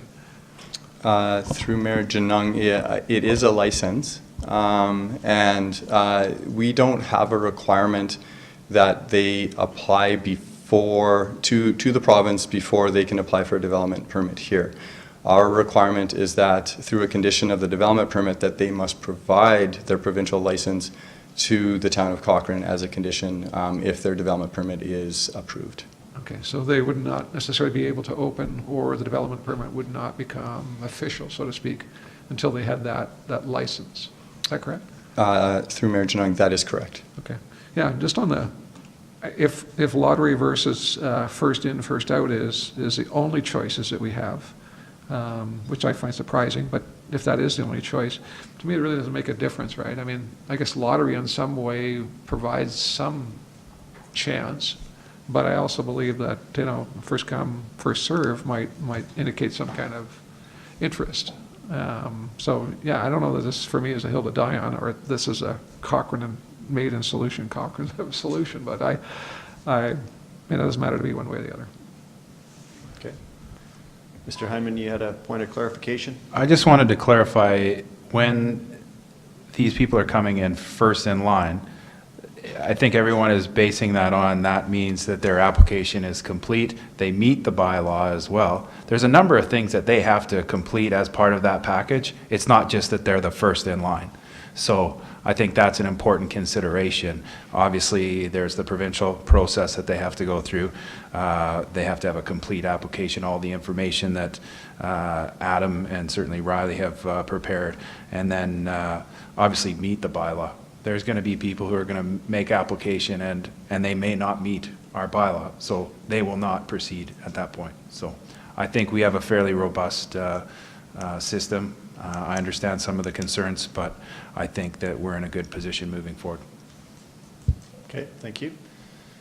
Councillor Nagel? I'd just like to clarify, like, I'm entirely supportive of setbacks from schools and playgrounds and all that stuff. It's just the setbacks in between the individual shops, and that's where I think that's what's causing a lot of the landlock. But I guess I have a question. If 3 or 4 shops get approved and then Cochrane's now landlocked on this market, can other people still come forward to the planning committee with the discretionary application, say, hey, look, these stores have got lineups going out the door, obviously they're way over worked, can we open up their shop and then they can get discretionary approval? Yes, through Mayor Janung. Yeah, and that is a very good point. As a regulation in our land use bylaw, they can apply for a variance to that setback. That variance would be brought, if it's larger than 10% on the distance, would be brought to the Cochrane Planning Commission for their consideration and for their approval. The other thing that I'd like to note is that administration is going to be reviewing this and keeping a close eye on it over the course of this year, especially in the coming months, and monitoring its implementation and its success. And in terms of that setback, not only to the sensitive uses, but also to each other, as well as the demand that might be in place here at the town. Yeah. Okay, thanks. Councillor Wilson? Labor. I'm just curious, once again, with the Patrick's dispensary example. After 6 months and I'm out of business, are we creating a commodity here? Can I could then theoretically sell that license that I've received, or we're limiting the market? I'm just trying to understand that. Right, through Mayor Janung, no, it wouldn't. You wouldn't be able to sell a license. The town, in terms of the development permit, it's a permit for that land use, and that land use would, if it's approved, would run with that land. And if it discontinues, if it does not continue for greater than 6 months, if another cannabis retail store doesn't go into that exact location and meet the requirements of their development permit in that exact location, then they would be required to actually apply for a new application. So that's through the legislation for the legal non-conforming. So it runs with the land. So if another cannabis retail store knows that there's a cannabis retail store in an existing location, they go out of business, and they can move into that location and run a cannabis retail store in accordance with the existing development permit. Okay? So, yeah. Sorry, Riley, I thought you were done. If I can also add, if Patrick's Cannabis store went out of business, you could not sell your Alberta license. So what you're talking about is, what Riley's referring to is the actual, what the town has control of. If 10% of your ownership changes, you actually have to do some work on your license. So there's a requirement at the AGLC level that would prevent the commodity that you're talking about. Okay, and just out of curiosity, we talked about maybe 8 to 10 applicants have been sniffing around, we figured, and October 1st we might be able to grant 3 or 4 applications, just based on where they are, would be the guess. Okay. Well, thank you. It'll be interesting. It'll be interesting. I guess I support the motion as we have it. Have we already moved? No, we're just talking. We're just talking here. Okay. Basically doing nothing. Okay. Yeah. Well, we're having a nice discussion, which actually I was about to point out that we've had before, which is fine. But we have heard from the public. We did have a public hearing. We did debate this and have second and third reading of the bylaw. So I'm not in favor of moving or changing our setbacks from 150. In fact, I was just looking back at my notes. When I visited Boulder, one of the things that they did as a community was increase their setbacks after a few years because they wanted, they felt that it was too dense.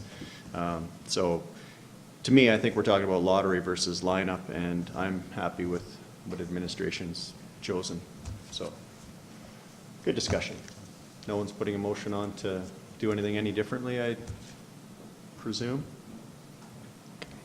And I think we're done with second reading and third reading. Thank you. Okay, thank you. Mr. Weldon.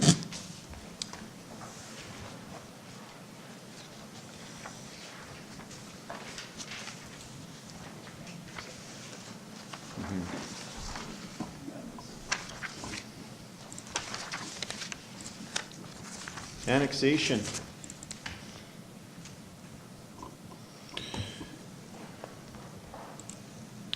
Good evening, Mayor Jung and Council. I'm here to provide a update on the annexation with Rocky View County. In terms of what I'm going to speak about tonight, I just wanted to put together just a brief slide to kind of walk you through what I was going to talk about. Obviously, I'll provide you a little bit of background. There is quite a bit of history. We have 3 members of council, being Councillor Reid, Councillor Flowers, and Mayor Janung, on our annexation negotiation committee, and they've got access to a great deal of information, but certainly wanted to provide everyone the same information. So I do want to go through the background. There is some history before this council was elected as well, so wish to do that. The addition of the lands that are in Sunset Ridge, want to review the proposed annexation, talk about the process and the public engagement to date, and then talk about the non-statutory public hearing is really the reason I'm here tonight, to get establish that date and move forward. So just in terms of a little bit of background, in 2015, Rocky View Schools purchased the property immediately north of the town's boundary on Horse Creek Road. It is a full quarter section. However, they clarified during the purchase that they only required 30 acres for a future high school site. At that time, though, they approached the town regarding the balance of the property. What they wanted was another party to work with them in terms of the development of that balance of that property, something that worked with their site. Obviously, they had the desire for a fully serviced site ready for that high school at the time. So in 2015, they said this was about 10 years away. The town evaluated this and thought it was a great opportunity, but obviously with it being in another jurisdiction, we're unlikely to support servicing a site outside of our jurisdiction. We also looked at the recreational opportunities of the balance of the quarter section and identified this as a very unique opportunity to pursue.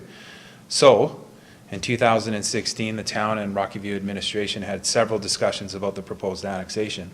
Subsequently, in the winter of 2017, Town Council directed administration to prepare a notice of annexation for the proposal and establish an annexation negotiation committee.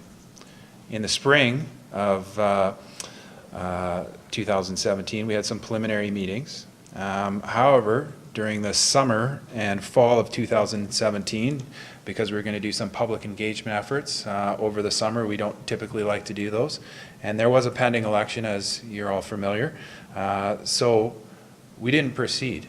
There's continued to be quite a bit of interest in the annexation, and at the time it was just the single property. Then in 2017, following your election, many of you will recall that a new issue emerged, and that's in Sunset Ridge, where there was a development proposal proposing secondary access to that community, and it was proposing an interim access. Following further discussions, Council directed administration to amend the notice of annexation and include the property north of Sunset Ridge. So that's known as the Groenland property. Of course, earlier this year, you had given us direction through a motion of council and also established a new annexation committee, which was comprised of Councillor Reid, Councillor Flowers, and Mayor Jung.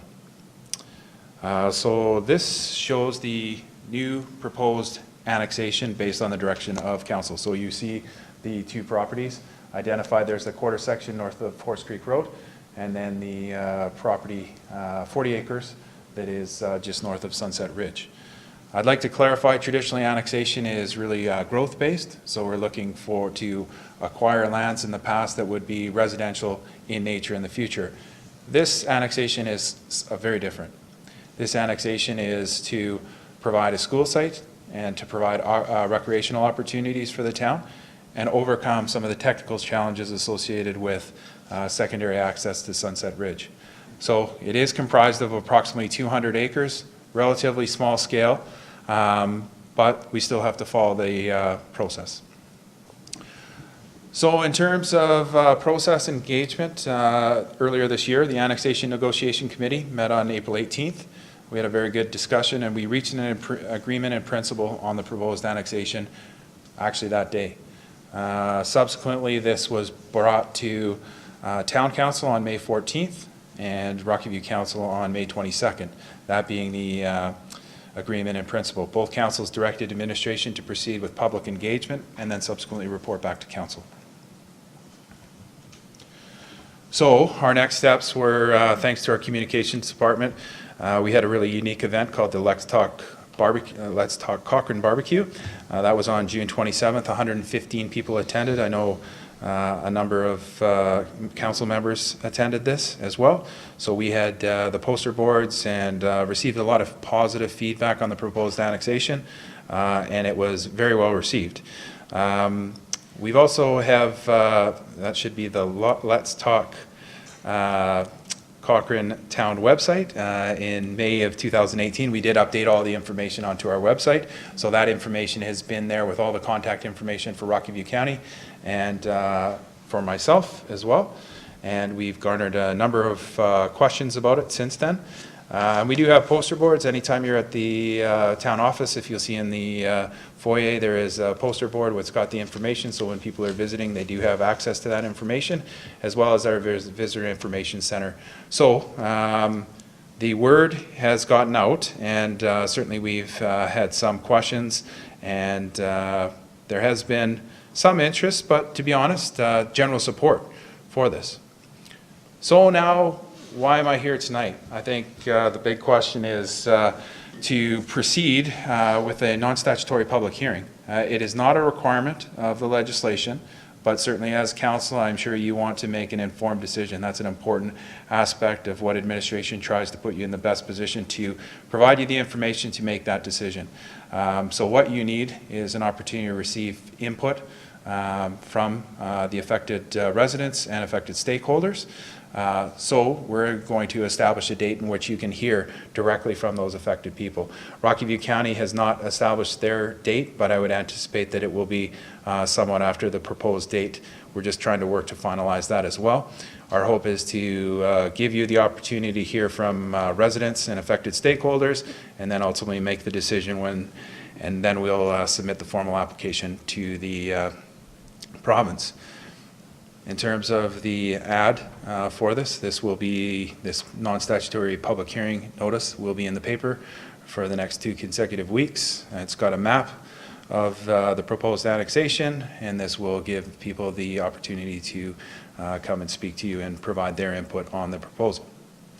So, in terms of the recommendation this evening, administration is recommending option 1, that council establish the non-statutory public hearing for Tuesday, October 9th at 6 p.m. That concludes my presentation, and I'd be happy to answer any questions you might have. Thank you. Councillor Reid, do you have a motion? I do, thank you. Thank you for the presentation. Let me begin by that. I would move option 1, that council establish a non-statutory public hearing for Tuesday, October the 9th at 6 p.m. And then if I could just make some comments. Mm-hmm. So I just wanted to begin by saying that to recognize the excellent work our administrative team has done in terms of stick handling this through. And secondly, to say thank you for that. And secondly, to say that I think this is another excellent example of our working relationship with the Rocky View County. I can't speak for the previous council, but I can speak for this council, and I think that In particular, our mayor and other members of the administration have worked hard at building a relationship with the Rocky Butte County, and they in turn have, I think, provided the same kind of support and assistance in terms of seeing this through. Last thing I'd like to say is just to reemphasize the point that you made, and that is, unlike most annexations that are for growth, this is not for growth at all. This has to do with recreation and a school site. So, again, I'd just like to publicly thank you for, on behalf of the administration and for the work that you've done on this, Drew, and to, again, recognize our colleagues in the county for their support. Well said. Thank you. Councillor Fedayko.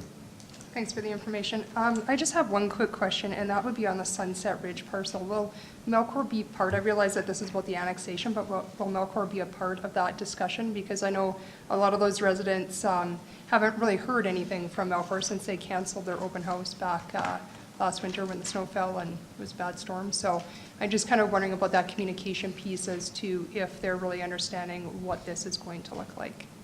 Through the chair to Councillor Fedayko, absolutely Melcor is going to be a key stakeholder in this process. They are aware of the work that we're trying to complete, and then they would have some responsibility in terms of that secondary access moving forward. Some of the nature of that agreement itself, still needs to be finalized, but Melcor is involved in this proposal. Thank you. Thank you. No other questions? I would just echo what Councillor Reid said. It was actually refreshing dealing with the county. We had great discussions, very good meetings.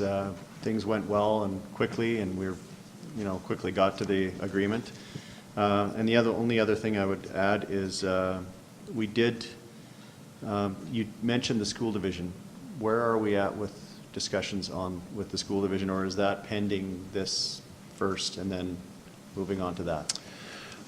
To the mayor, we are working with the school division in terms of completing and the obligations. So there is the acquisition of that parcel, but also the comprehensive, planning of that site. So the complementary uses to the high school. So that would be a project that would be coming out of the proposed annexation. So get through annexation, then deal with it? Well, we'll submit to the province, and certainly we'll begin that process with the anticipation of a positive outcome of the annexation. Okay, thank you. All those in favor? Thank you. Carried, thank you.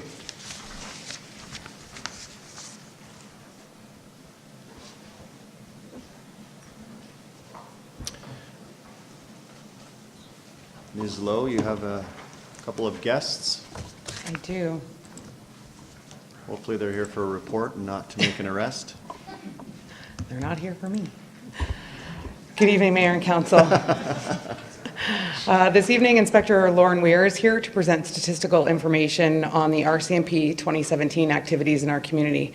As noted in the cover report, while historically these stats have been compiled and reported following the RCMP's fiscal year end, moving forward, these will be reported in the spring to coincide with all other protective and emergency services annual statistical reports. That would include reports from AHS, EMS, fire, and municipal enforcement. So with that, I will turn it over to Inspector Weir.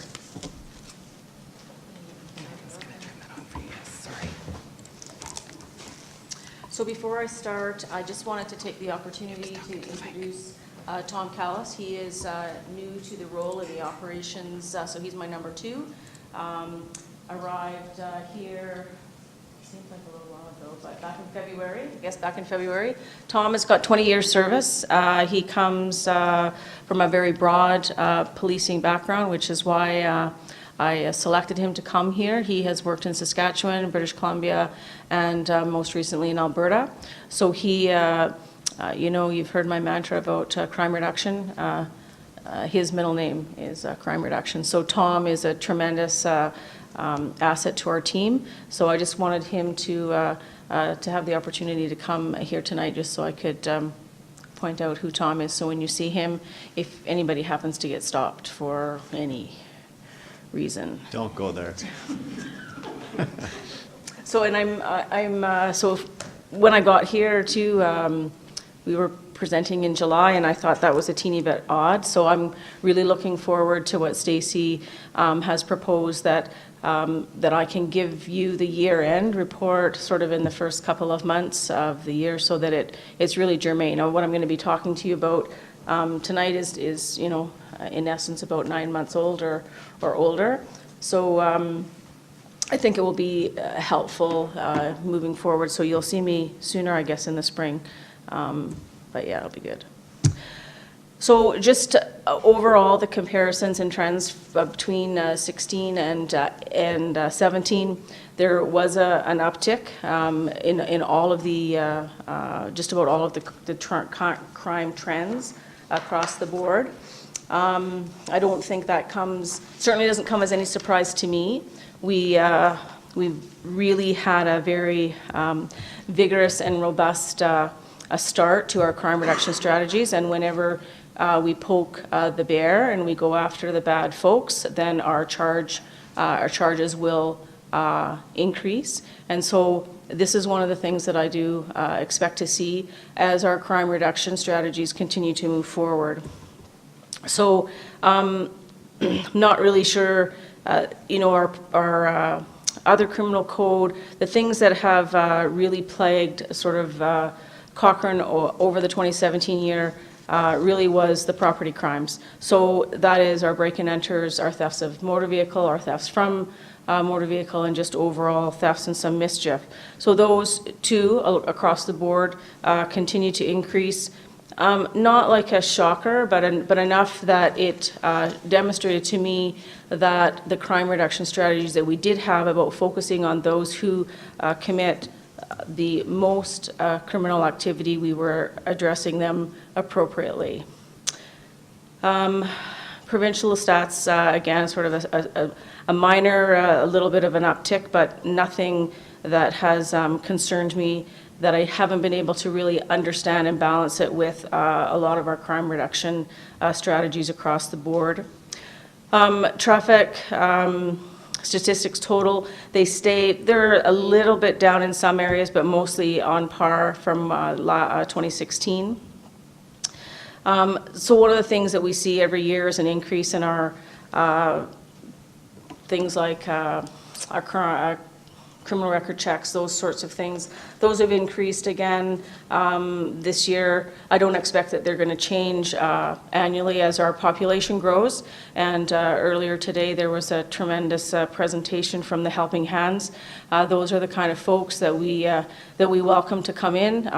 They help really build this community. So those take a lot of time and effort from our staff, and I don't expect that those will change. So some of the highlights, and again, I just need to remind you that this is last year. So 2017, we had 20. Through your gracious approval, we have increased 3 resources for this year. Those staffing resources, we haven't realized them yet. They are in process. One just finished selling her house in Grand Prairie and will be here on her house hunting trip next week. And we have some potentials or some named recently that will be coming, I anticipate, within the next month or two.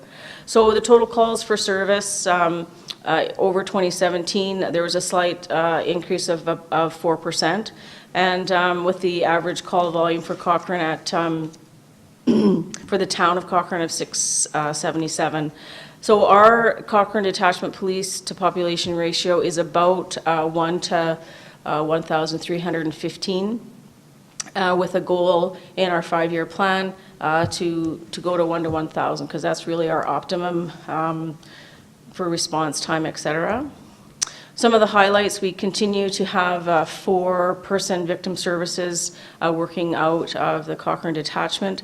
They're a tremendous asset to us, and I'm not really sure how policing managed without them. Their file load again this year, 790, or sorry, not this year, in 2017, with 939 clients, which is an increase over last year, and 90% of those clients are over age 18. Our victim services director we have a new one, and she is very dynamic, and they are very, very engaged in the community. and have approximately 23 volunteers that are advocates that work with them in various, in court support, and various things that they do to help not only us, but the clients moving forward. The school liaison program, that's one of the positions that was approved for this year, for one of the new members' positions.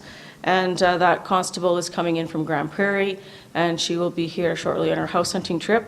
And she will be integral in building and developing a really strong and robust youth liaison program. I have already been in contact with a few of the principals at specifically the high schools where I see some of our gaps, and I'm really looking forward to that position moving forward and developing a really robust youth liaison that I'm hoping will be able to connect with the various youth justice in the town of Cochrane, and just grow a little bit more within FCSS is my hope. Crime reduction, so it's been 1 year since, well, a little bit over 1 year since you heard me bang in my shoe about crime reduction. We've had a number of strategies that have been implemented through intelligence-led policing that has resulted in all of the habitual offenders identified in 2017, all of them, and there were 4. Either they are currently all incarcerated and 1 has left. So I believe one of the things I said last year was that we will help them move along, and so really, really successful, and I'm just incredibly proud of the work that the men and women have done in the crime reduction piece. The crime analyst, again, an approved, funded town position. She started on September 3rd.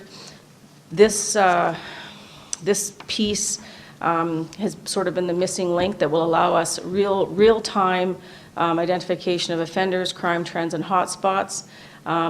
There is a number of other strategies that we've used over the last year, one of them being some bait vehicles that we've had good success, and it has been just really scratched the surface of really the type of criminal element that comes and, for lack of a better term, comes and shops and works in Cochrane.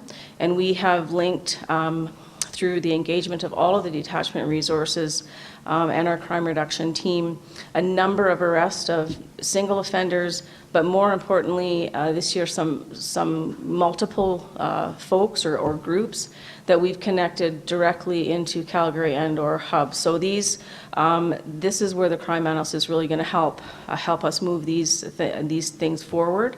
So the policing strategy for me for this year coming up was that we need to continue and will continue to grow Cochrane crime reduction. You will recall that there are 2 town positions plus the analyst now. My plan is to move forward with the plan to grow it with provincial resources. So as positions come in and I backfill some of the vacancies that I have, my goal is to have a 4 regular member crime reduction team of 2 and 2, provincial and town. And because what happens in the provincial areas in Rocky View County and in and around affects directly Cochrane. So those will be able to focus specifically and with some significant surgical skill. We have identified 5 through Tom. He and our team have identified 5 brand new habitual offenders, and I'm hoping that that come the spring, I will be able to chat about how many of them have moved along or are tucked in safely in their new homes. So the other thing that the rural crime piece that I'm sure everybody hears about, I have tremendous reach back because we are a post detachment with almost a little bit less than 50-50 split because the town has 23 resources. I have tremendous reach back into some resources outside of that support what's happening in the town. And we've had tremendous success with that. So I will continue to move forward with that, and we are continuing to embrace that this year and have utilized a number of provincial resources outside of the town of Cochrane that have come to support some of the initiatives and some of the crime issues that we've had in Cochrane over 2017. One of the new things that I'm really pleased to sort of to announce is the public-facing crime map. This is something that will allow an opportunity for us, for the RCMP, to provide an overview of very just specific. Right now, property crime is our the big concern for the community and for us. So we will identify break and enters, thefts from a vehicle, theft of motor vehicle, and mischief. It'll be those 4 crime types that we will plot, if you will, and make available for the public. It will be hosted on the town's website. And every 2 weeks, we will provide that snapshot of what has been going on with those particular crime types. I think it's really important for me, and I'm incredibly pleased, Your Worship and Council, that you're supporting this to provide an opportunity for community to be engaged. People need to know what's happening in their neighborhoods. But I think, more importantly, what's not happening in their neighborhoods and what they can do about it. I think if people don't know that there's a whole bunch of thefts from motor vehicle in their neighborhood, maybe they're not actually paying attention to what's going on outside their windows and calling us. So that's why we've had an uptick in the 2017. We had more calls for service. We had more engagement from the community. I will say, I think we did it on media release, Tom. We had a big rash where we picked up a whole bunch of really nasty people that were committing crime, and every one of them, I think it was Tom, there was 8 that we picked up. Every one of them, somebody called us. Every one of those, it was a suspicious, every one of them, and we picked up hundreds and hundreds of recovered stolen property, and we put the little folks in jail. So that's sort of it in a nutshell. I don't know if you have any questions, probably more about what we're doing now than 2017, but I am happy to say that I am confident that we are on the path that I have set for the modernization and the crime reduction piece, and it's working very well, and I think it's paying us dividends. Thank you for your report, and please pass along to your entire team our gratitude for them doing their duty for our community. So thank you, and thank you for your service. And could you just give me Tom's last name and rank again? Kallis, K-A-L-I-S, and Sergeant. Sergeant. Welcome, Sergeant Kallis. Thank you. Thank you. Council has some questions for you before you take off. I thought you were, I thought you gave me my leave. No, that's... Your Worship. I have enjoyed getting to know you, but you cannot take off that quickly. Thank you. Councillor Flowers. Okay. I'll put forward the recommended action to accept the report as information. My question was around the domestic violence. I don't see any stats specific to that. Do you keep those separate, or how do you track that? That will come under the, so that would be under the, probably under the crime, the person's offense tabs. But yes, we do. So it continues to rise. There has not been any plateau, if you will. As I said, we do have, since January, we do have our regular member domestic violence coordinator in place, Constable Shea. And we now have a new director with Police-Based Victim Services.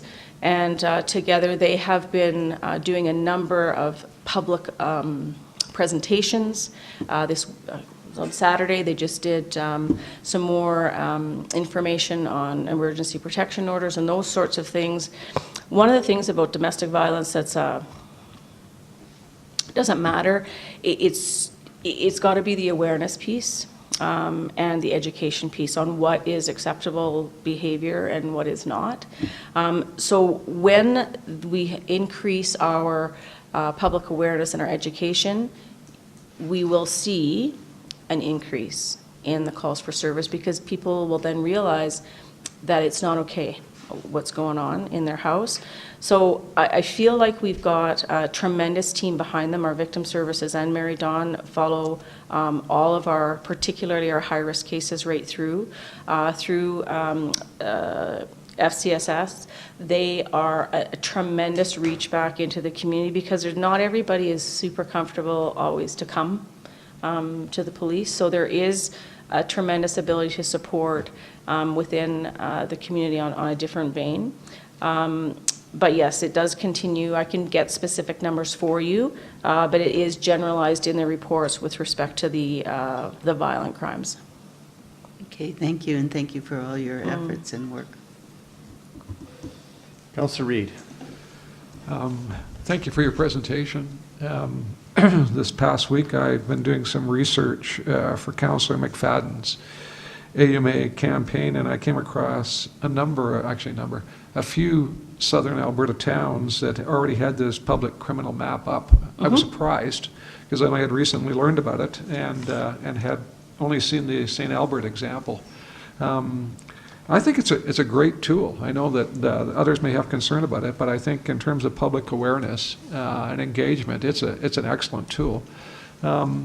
The two things that so I wanted to comment on that, and I know you mentioned that. I noticed on the other town sites, these statistics were refreshed every 14 days. Yep. Is that? That's what will happen here. Okay. So yeah, it will happen. We will do it at the detachment. Our analyst, and right now I have one town employee and one public servant that are trained, and they update that every 14 days.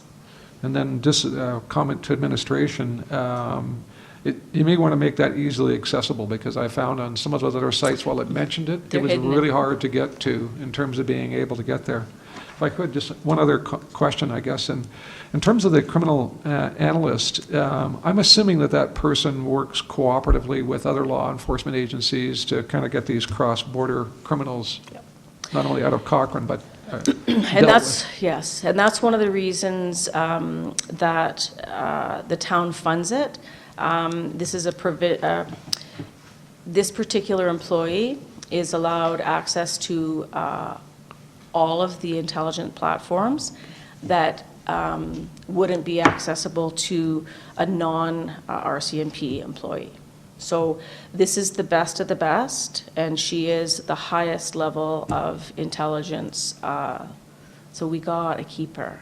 Great. It sounds like it's working. Thank you. Councillor McFadden. Thank you very much, and yes, thank you for the presentation.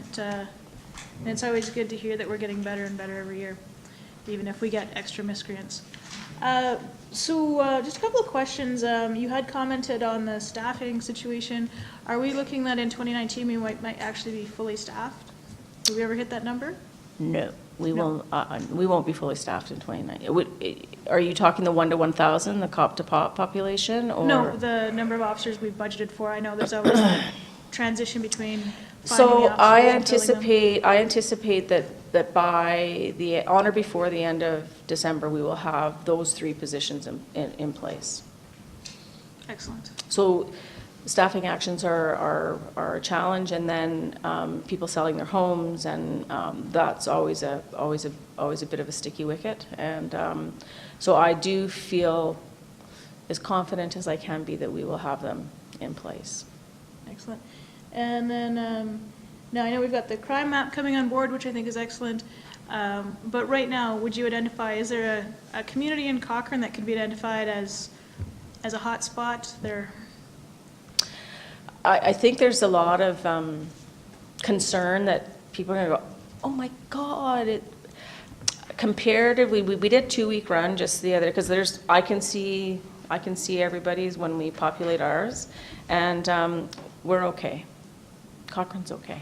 Right. But so you're not seeing like one particular neighborhood in Cochrane has got? No, I think it's pretty even across the board. I'm not gonna lie. There's the crime reduction pieces that we've been doing, that Tom has implemented and has been followed through with, is we have. I'm not going to say what our strategies are, otherwise then everybody knows them.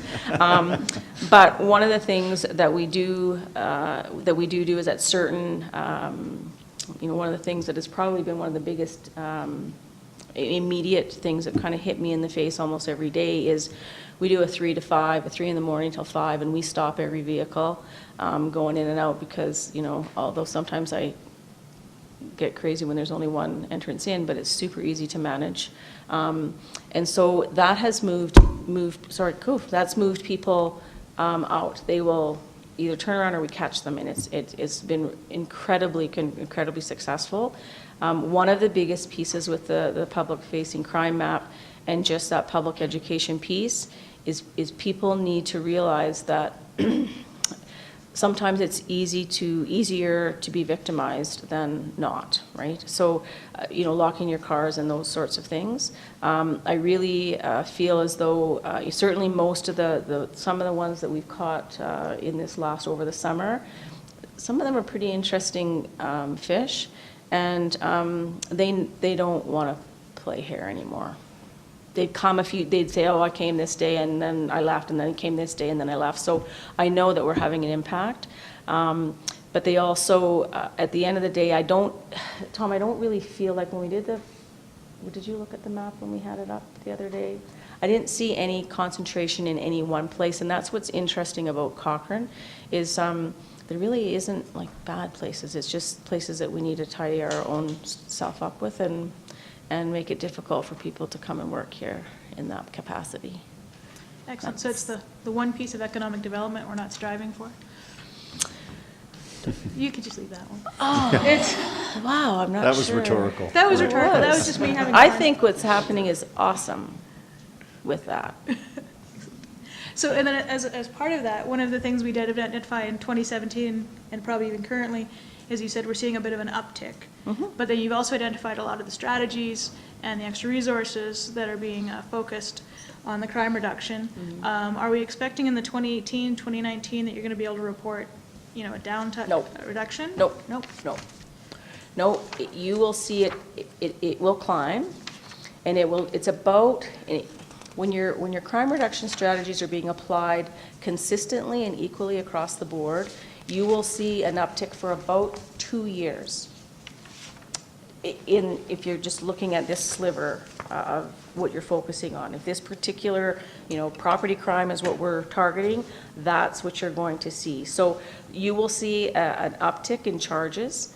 One of the things that's unique to Cochrane is that we are a hub of Calgary and others. So I myself will be interested to see, you know, how long that rise happens. Normally what will happen is crime reduction, we will see a significant increase in charges. So you will see a higher criminal caseload per member. We will see, you know, we picked up 2 people the other day, and I think we had, you know, 123 charges or something between 2 folk. So you're going to see that, and that all comes out in the stats. So when you see that, we're not going to settle out. You have to manage. Crime reduction always has to be managed. You can't turn your head on it. So there will be a plateau at some point, but there could be. It's like squishing a kind of an almost deflated balloon. Something will pop out somewhere else, and so you always have to be on top of them. You have to manage. The thing about crime reduction is managing the offender or managing the crime hotspot or the crime type. So I anticipate that in a perfect world, if I continue to be able to have, I guess if I'm still here in 2019, and I still have the crime reduction unit and the team that it's built as we build it, because I want to grow 2 every year is my plan. So I anticipate that we will see probably not till 2019 something change. So the things that we're doing is right. We have road safety, for example, is one of the priorities that we have. So it tells me that we're doing our job right when I see a spike in our impaired cases. When I see in 2 years, we should see a plateau. We should see a plateau or drop off when people recognize that we're going to be out and we're going to be checking for impaired driving. And so they'll have to come up with a different way of transport. Same with the criminal bits. And that's our hope. So your stats then are measuring, they're measuring charges, not necessarily. Everything. It's charges and reported crime? There's a number of different stats, statistical pieces that you can pull. Like our crime severity index, it rose this year. but it's not, it's significantly lower than the province.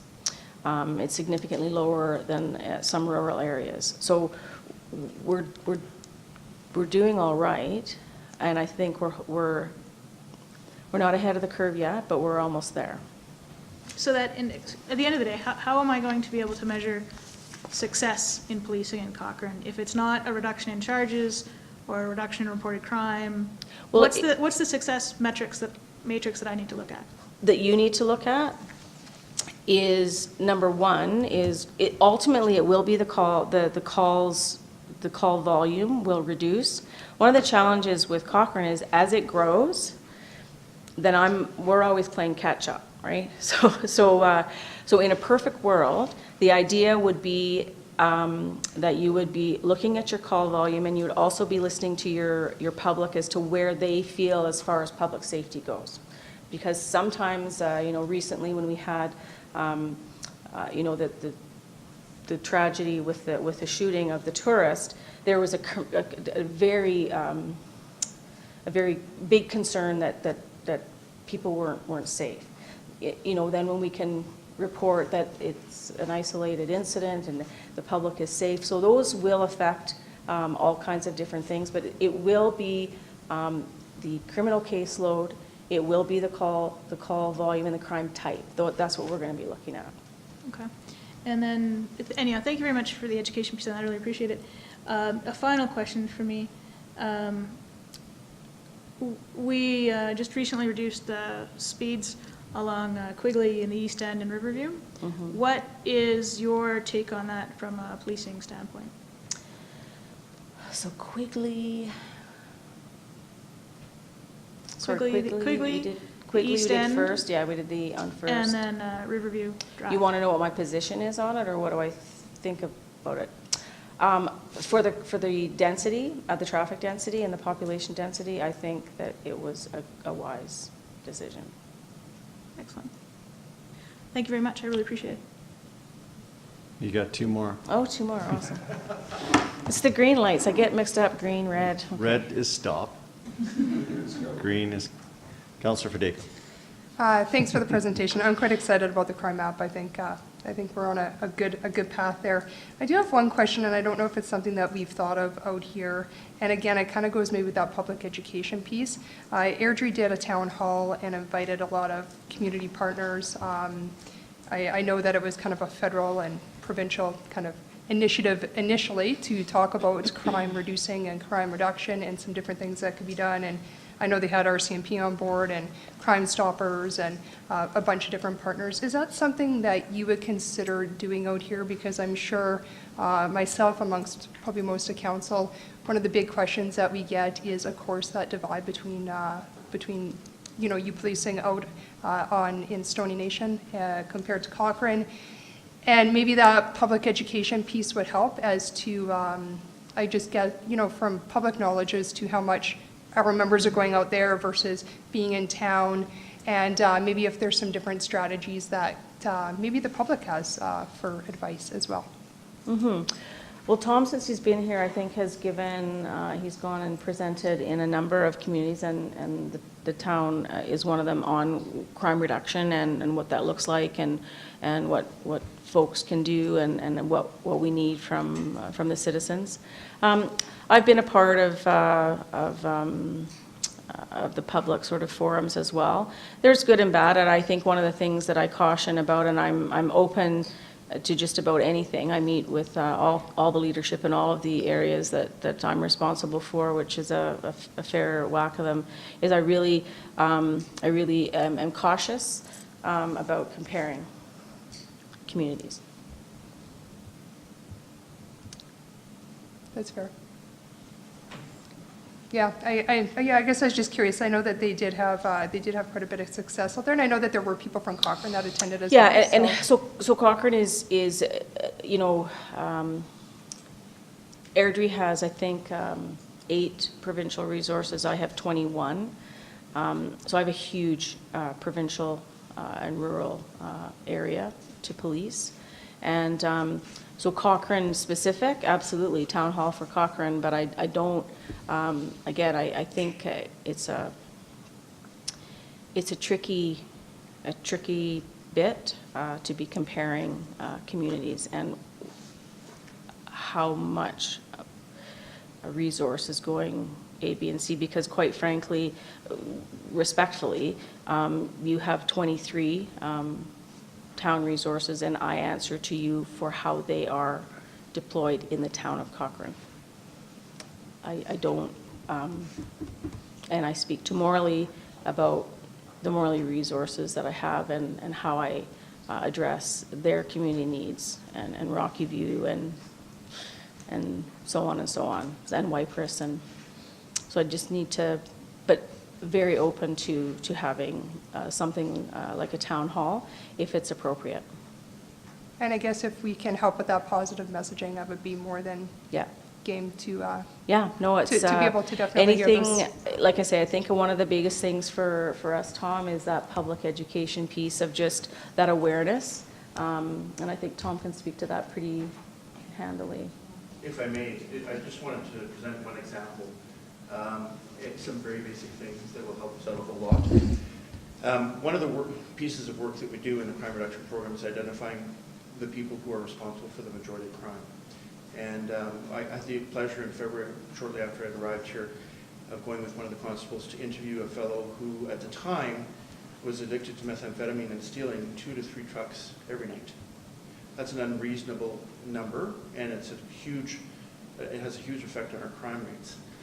We interviewed him at the remand center, and during our conversation, he told us, I only look for trucks, specifically Dodge trucks, that are running with the keys in the ignition and the doors are unlocked. I look for the easy stuff, and I take the truck, I sell it, I get methamphetamine, rinse and repeat, okay?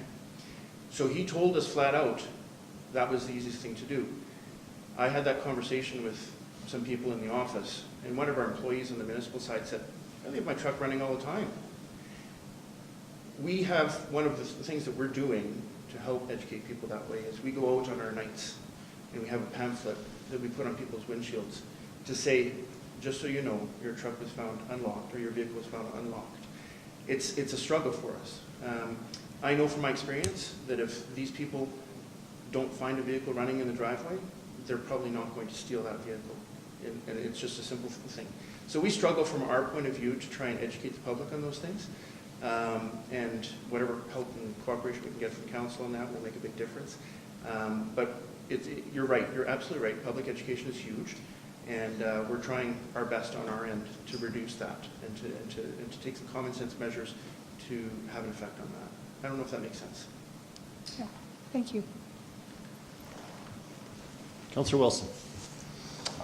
Mine might be a bit of a selfish question. I'm sure it affects everybody here. I've got a couple emails in my mailbox right now about property crime problems, vehicle theft issues, the fact that, the town of Cochrane used to be this safe little haven, has all kinds of vehicle crime, perceived or not, I'm not sure.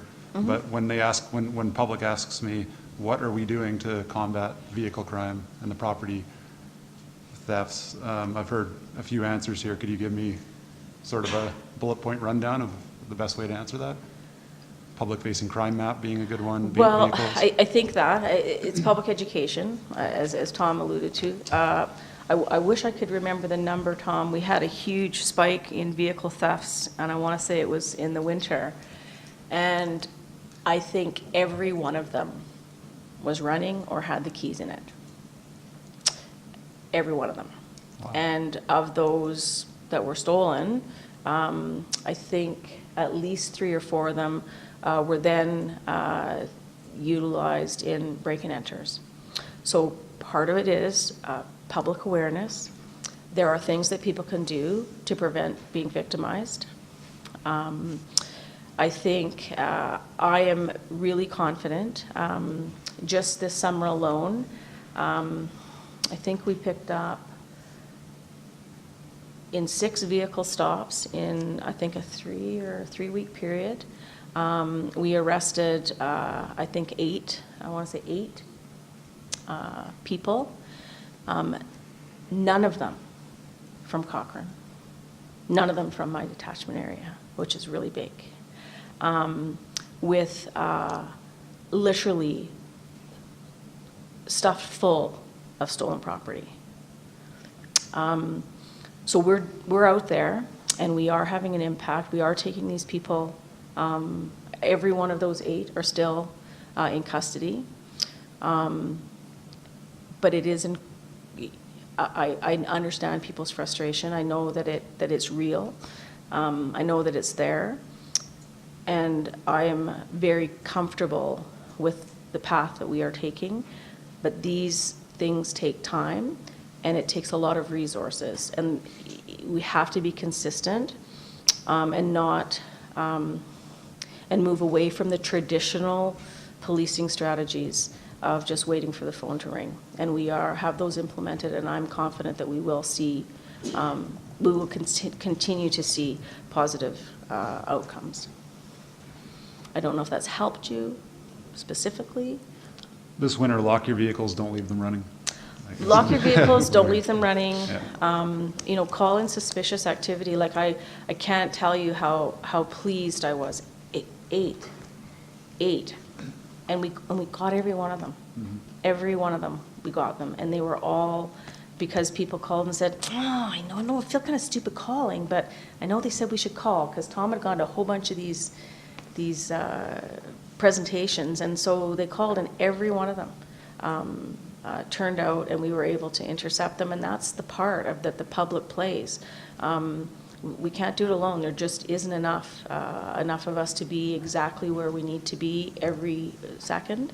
And so we need everybody to reclaim the Cochrane that they remember, that they want to have, I think. Okay, thanks for everything you do. Appreciate the presentation. Thank you. Thank you, Your Worship. All right. Oh, no, we didn't vote. Excellent. Thank you for the reminder. All those in favor?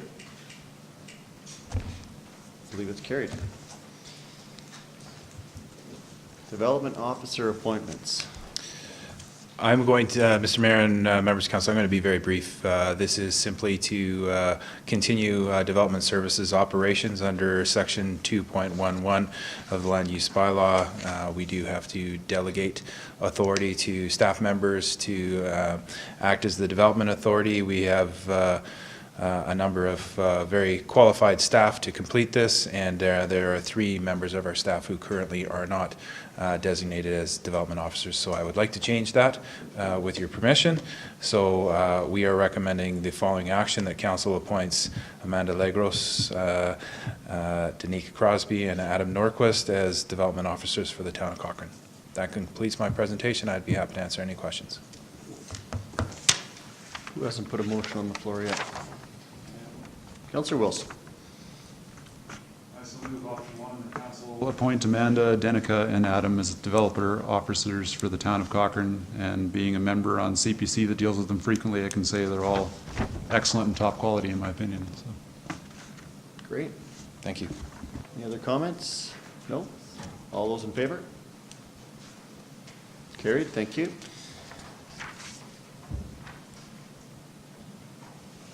Mr. Murphy. Bow Meadows floodway maintenance reclassification. Good evening, Mayor Janung and council. Mr. Luft and I are here to co-present the Bow Meadows floodway maintenance reclassification.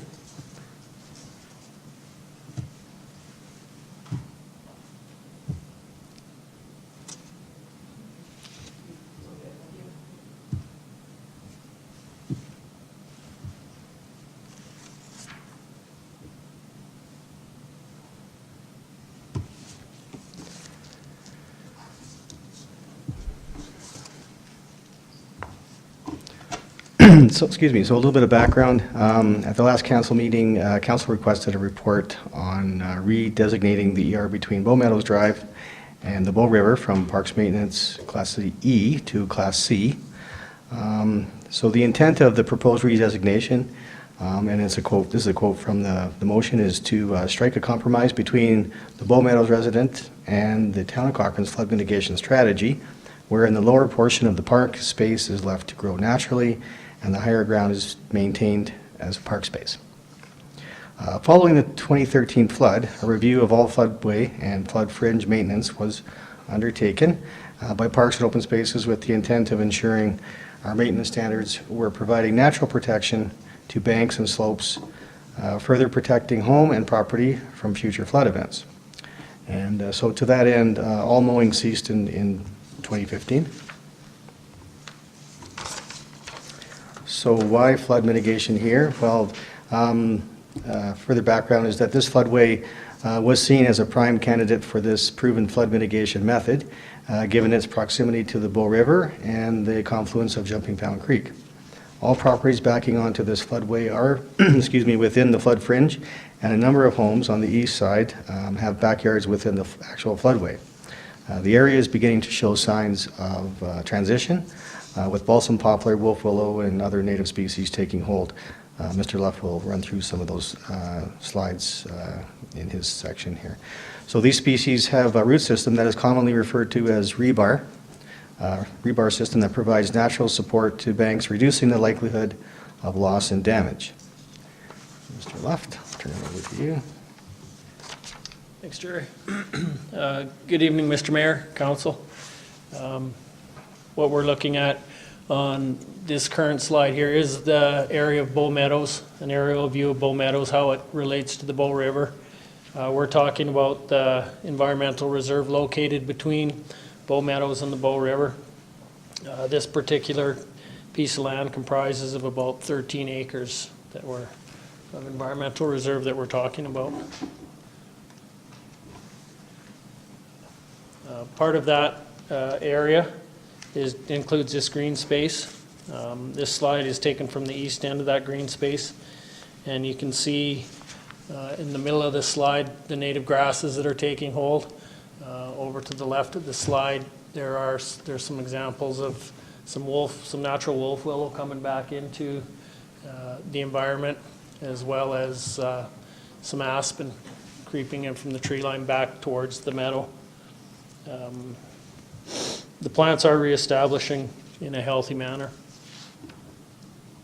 Another shot looking east gives us an example of some of the trees that have been planted in that area. You can see we've got some white spruce that have been planted by man. General giveaway there is straight lines. Anytime you see a straight line, man probably had something to do with it.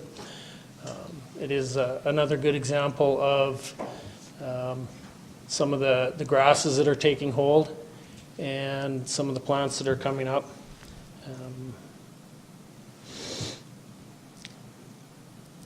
Again, in a healthy manner. Grasses and the native plants coming up through here.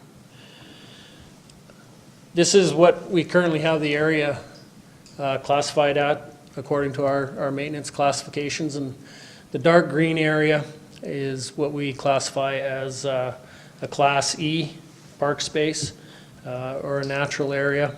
The lighter green area is what we call a Class C, a little higher maintenance practice there.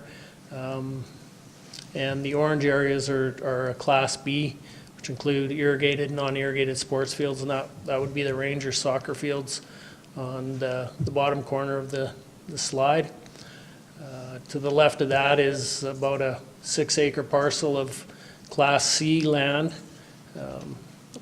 maintained every 5 to 8 days, mowed, litter picked, trees are pruned, that kind of idea. A couple other Class C areas within the community itself, and then the large area of our Class E classification.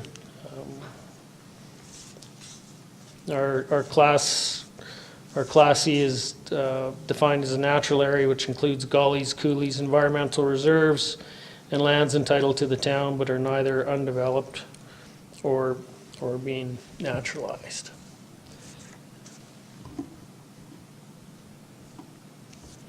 Our next slide is a picture of the Bow River floodway. And as the slide says, during a flood event, the floodway is the area most at risk for damage and loss. As you can see, in relation to that area, it follows entirely within the floodway. And the definition of floodway, according to Alberta Environment, is the portion of the flood hazard area where flows are the deepest, fastest, and most destructive. So that would pertain to that entire area, the entire Bow Meadows Environmental Reserve. Our next slide is an example or a slide of the Alberta Environment Hazard, flood hazard map. And in the dark red area, again, we're talking about the floodway, which entails the Bow River here and the Jumping Pound Creek. You can see the entire area of Bow Meadows falls into a floodway. The lighter pink area is what's called the flood fringe, and you can see that about 50 to 60% of the houses in Bow Meadows themselves fall within the flood fringe.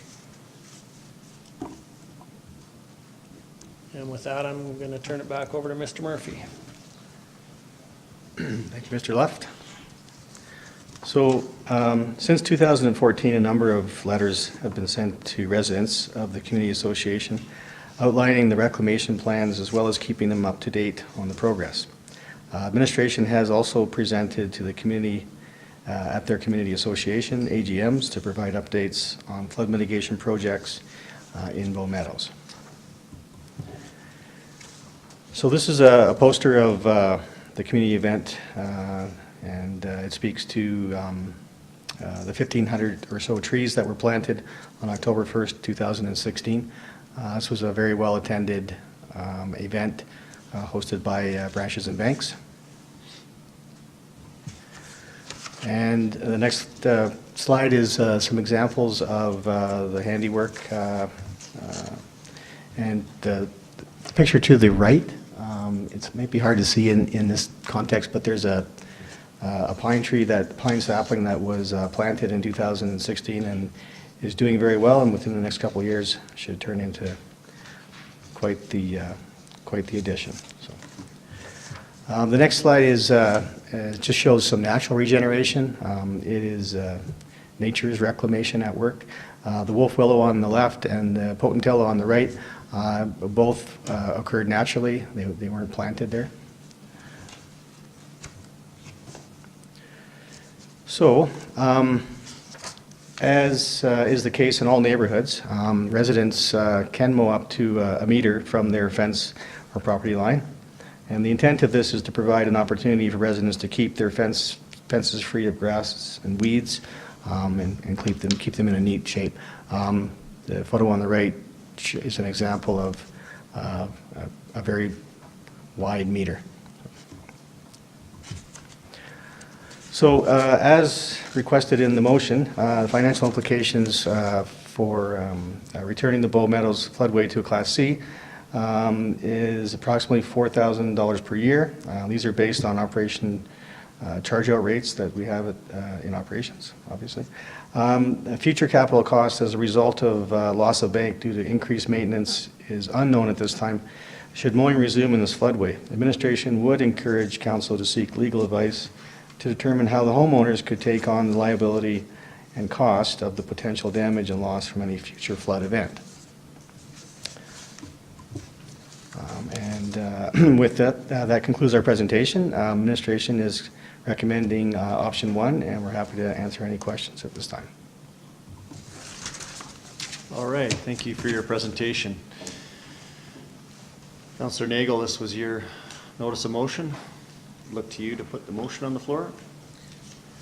I would like to go back to maintaining the park space, and I think there's a fair compromise being proposed in between allowing the lower elevation space to go wild and the higher elevation space that's several meters above the river to not go wild. And like, if a flood's that high, we're gonna have serious issues in Cochrane. That's like Lake Minnewanka Dam breaking to get up that high, I think. And then I don't know what the exact motion is because none of the options proposed in the report actually match the notice of motion that was passed. Because option 3 says to maintain the entire floodway. And I'm not actually looking for the entire floodway. Just looking for the part that was highlighted in the motion.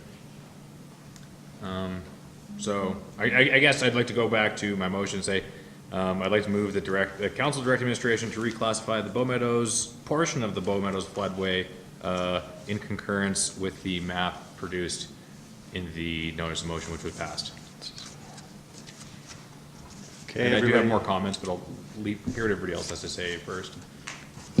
So a rendition of option 3. Portion of.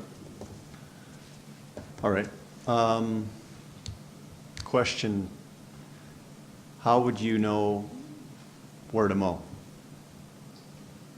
With your option, a portion of, and I know you have a highlighted, but, so would you, how would that be carried out in the field? Well, and I know that you're saying a portion. Can I speak to that? Sure. I had hoped that this motion that was passed was actually going to bring a technical proposal back. That was the point of the motion. But we could define it as in behind the house numbers. If you pull up the map, I believe that's Bow Meadows Drive. You could just go up to the one pathway there. So technically defined in the space behind, I think that's 50 Bow Meadows Drive up to say 22 Bow Meadows Drive would be a technical way of describing it. Do you see the map? Yep. Yeah, I'm looking at it here. Okay. Is that enough direction?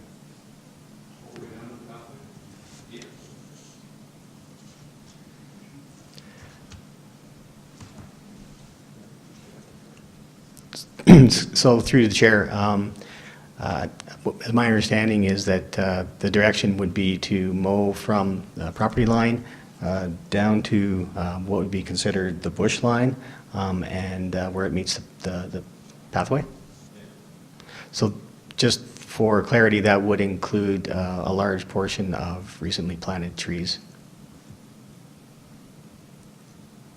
That's my concern too.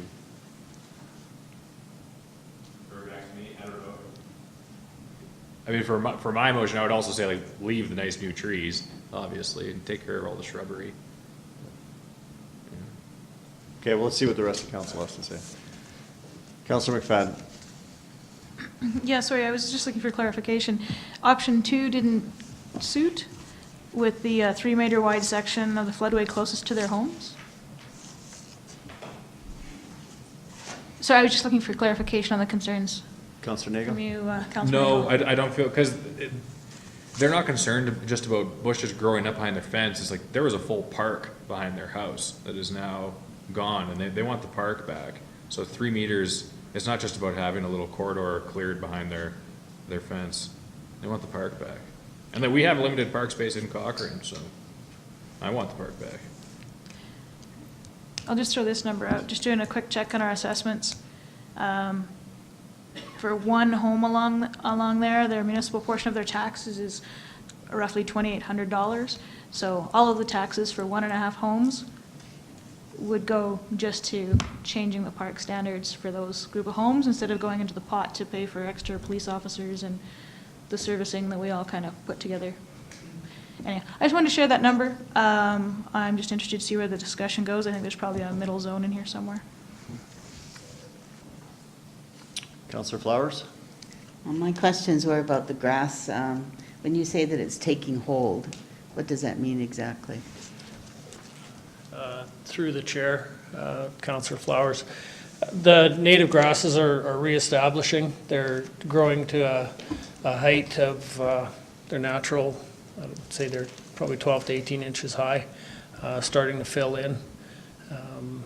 Within those grasses, there's some other native plants coming up, some yarrow, some Saskatoon, some wolf willow. Again, we talked about the aspen that's coming back. The area itself is naturally reestablishing itself from the riverbank towards the homes. So does that protect the riverbanks? The more, as Jerry spoke to earlier, the more root material we have in the ground, which was referred to as rebar, that will protect the It will give the land a higher erosion resistance factor, for lack of a flood term. And the branches and banks, trees, are they dispersed throughout there, or are they all off to the sides? They're kind of dispersed through the area. The heavier concentration was towards the west end of Bow Meadows. Okay, we did walk the area, most of us, I think. I just didn't recall seeing the trees out in the center area. Pretty small. Thank you. Thank you. Councillor Wilson? And a question and a comment. The comment was on the financial end.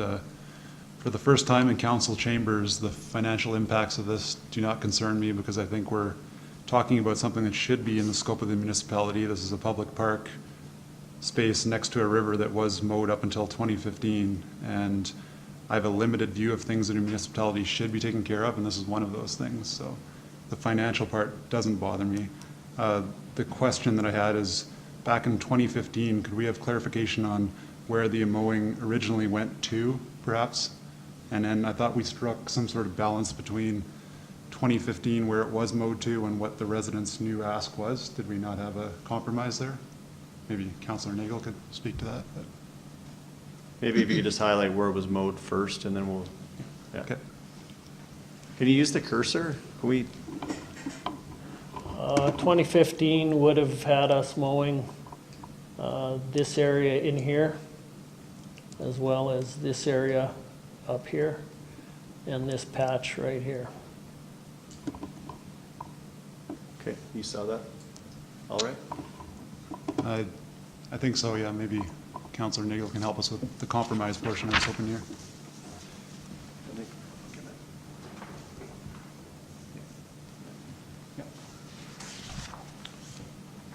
Councillor Nagel, you're being asked to clarify the... Yeah, so like the very top portion, the second part that Mr. Luft highlighted, that is very low in elevation.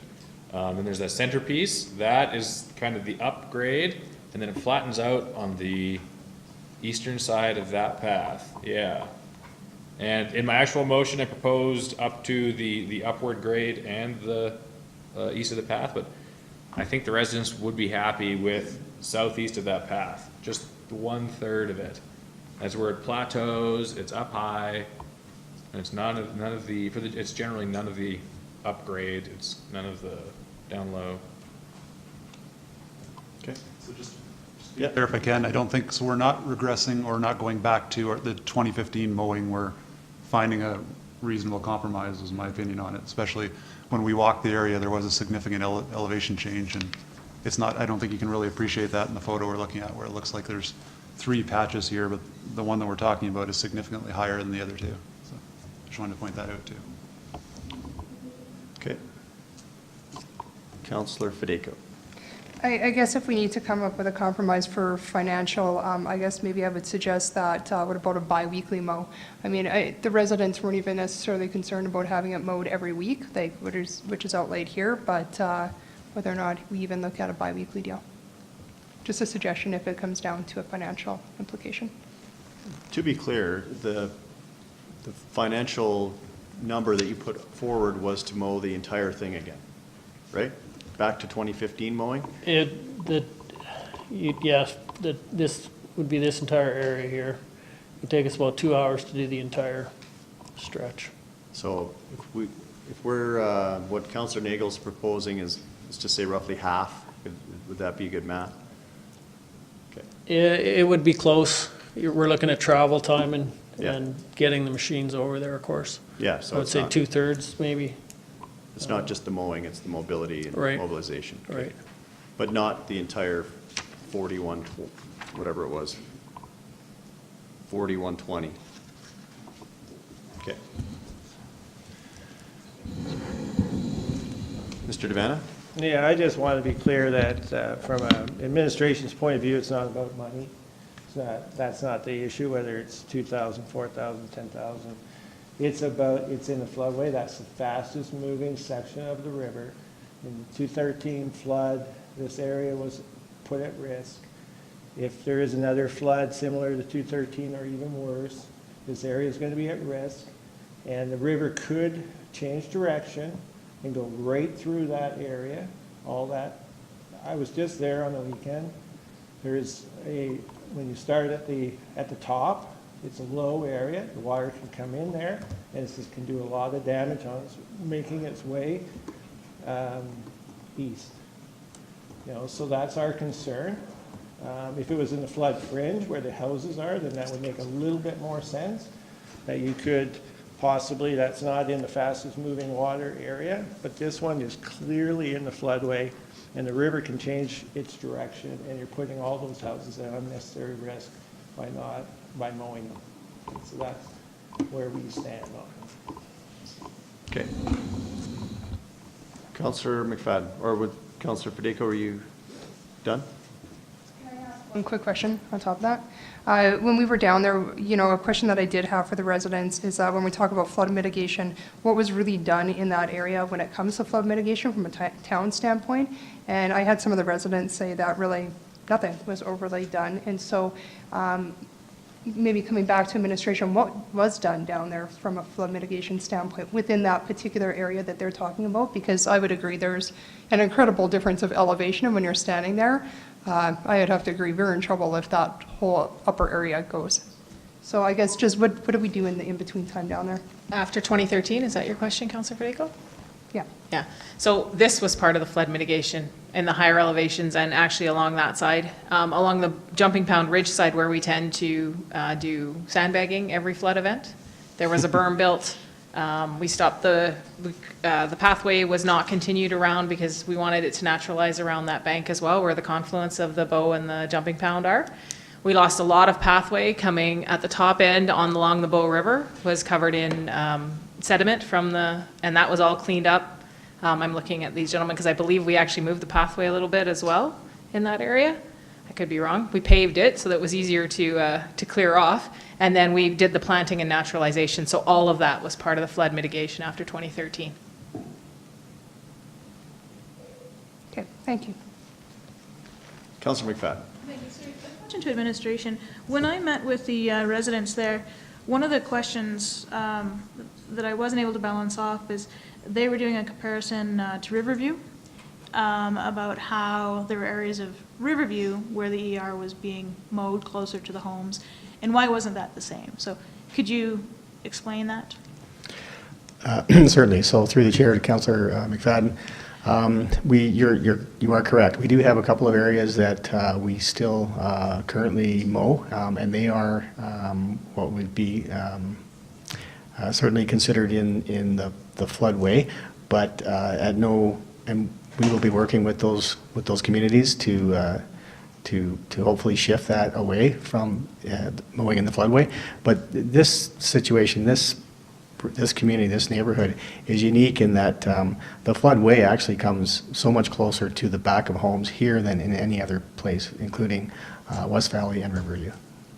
So this was our priority, and that's why we started here. So sorry, for in Riverview then, in the area that we're talking about, is that in the floodway as well? Or, I mean, I'm just trying to remember, that's up a fairly substantial bank, right? Through the chair, Councillor McFadden, that's correct. And it's a small portion of the ER that's actually in the floodway compared to Bow Meadows. Okay. I just want to say, I was comfortable with like the option 2. I thought that was a, identified middle ground. And I think the fact that it's in the floodway has more of an impact than I was thinking when I reviewed this earlier. So I look forward to listening to the rest of council on this. Councillor Reid. Thank you, Councillor McFadden. I had the same kind of concerns about the inequity between either side of the river, so I'm glad you addressed that. I'm not sure that if a flood gets to this height, having walked that space, that the difference in grass height is going to make a big difference, to be honest. What I'm concerned about is how we lost the intent of the original notice of motion. The report seems quite different than what I recall the original notice of motion, and so I'd suggest administration, you may want to go back and look at that. But I'm going to support Councillor Nagel's motion, if I understand it correctly. Well, we're going to get clarity on that Yeah. at the end. I think it's some middle ground between what was and what could be. And having walked that spot, I think it's a fair compromise. Okay, well, there's one thing I would like to ask, and that's around the risk and liability. It's mentioned 2-3 times in our report. Mr. Devan has highlighted that again tonight. So the flood, and we're talking about this at the Growth Management Board at length. Floodways, flood fringe, whether we should allow development in these areas in the future. Will this be part of the growth management plan that comes out of the end of this in 2 years?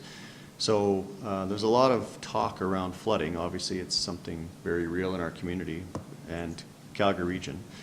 So my question is, and I think you answered it in your report, who identifies this as a floodway?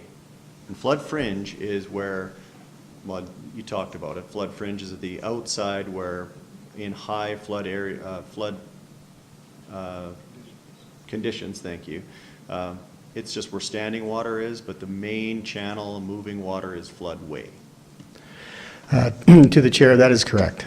So the floodway is where the water will flow fast. It will cause erosion. It will do its greatest damage immediately. Not to say that flooding in basements isn't also damage, but with respect to the riparian area, the floodway is where all of the erosion and the changes in our geography will occur. The flood fringe is where the water will come up to, but that's typically at a much slower flow. Okay, so and who identified this as floodway? Excuse me, yes. So that, the floodway is identified by the province. The flood mapping was recently completed, and that, the picture that showed. Yeah. Sorry. To clarify, the flood mapping is being redone. Yeah. We do not have the results of what that is yet. It was supposed to be done over a year ago, and we have not heard anything from the province. So the flood mapping that was done is from 1990. But the province. The province does it, that's correct. Okay. Yeah.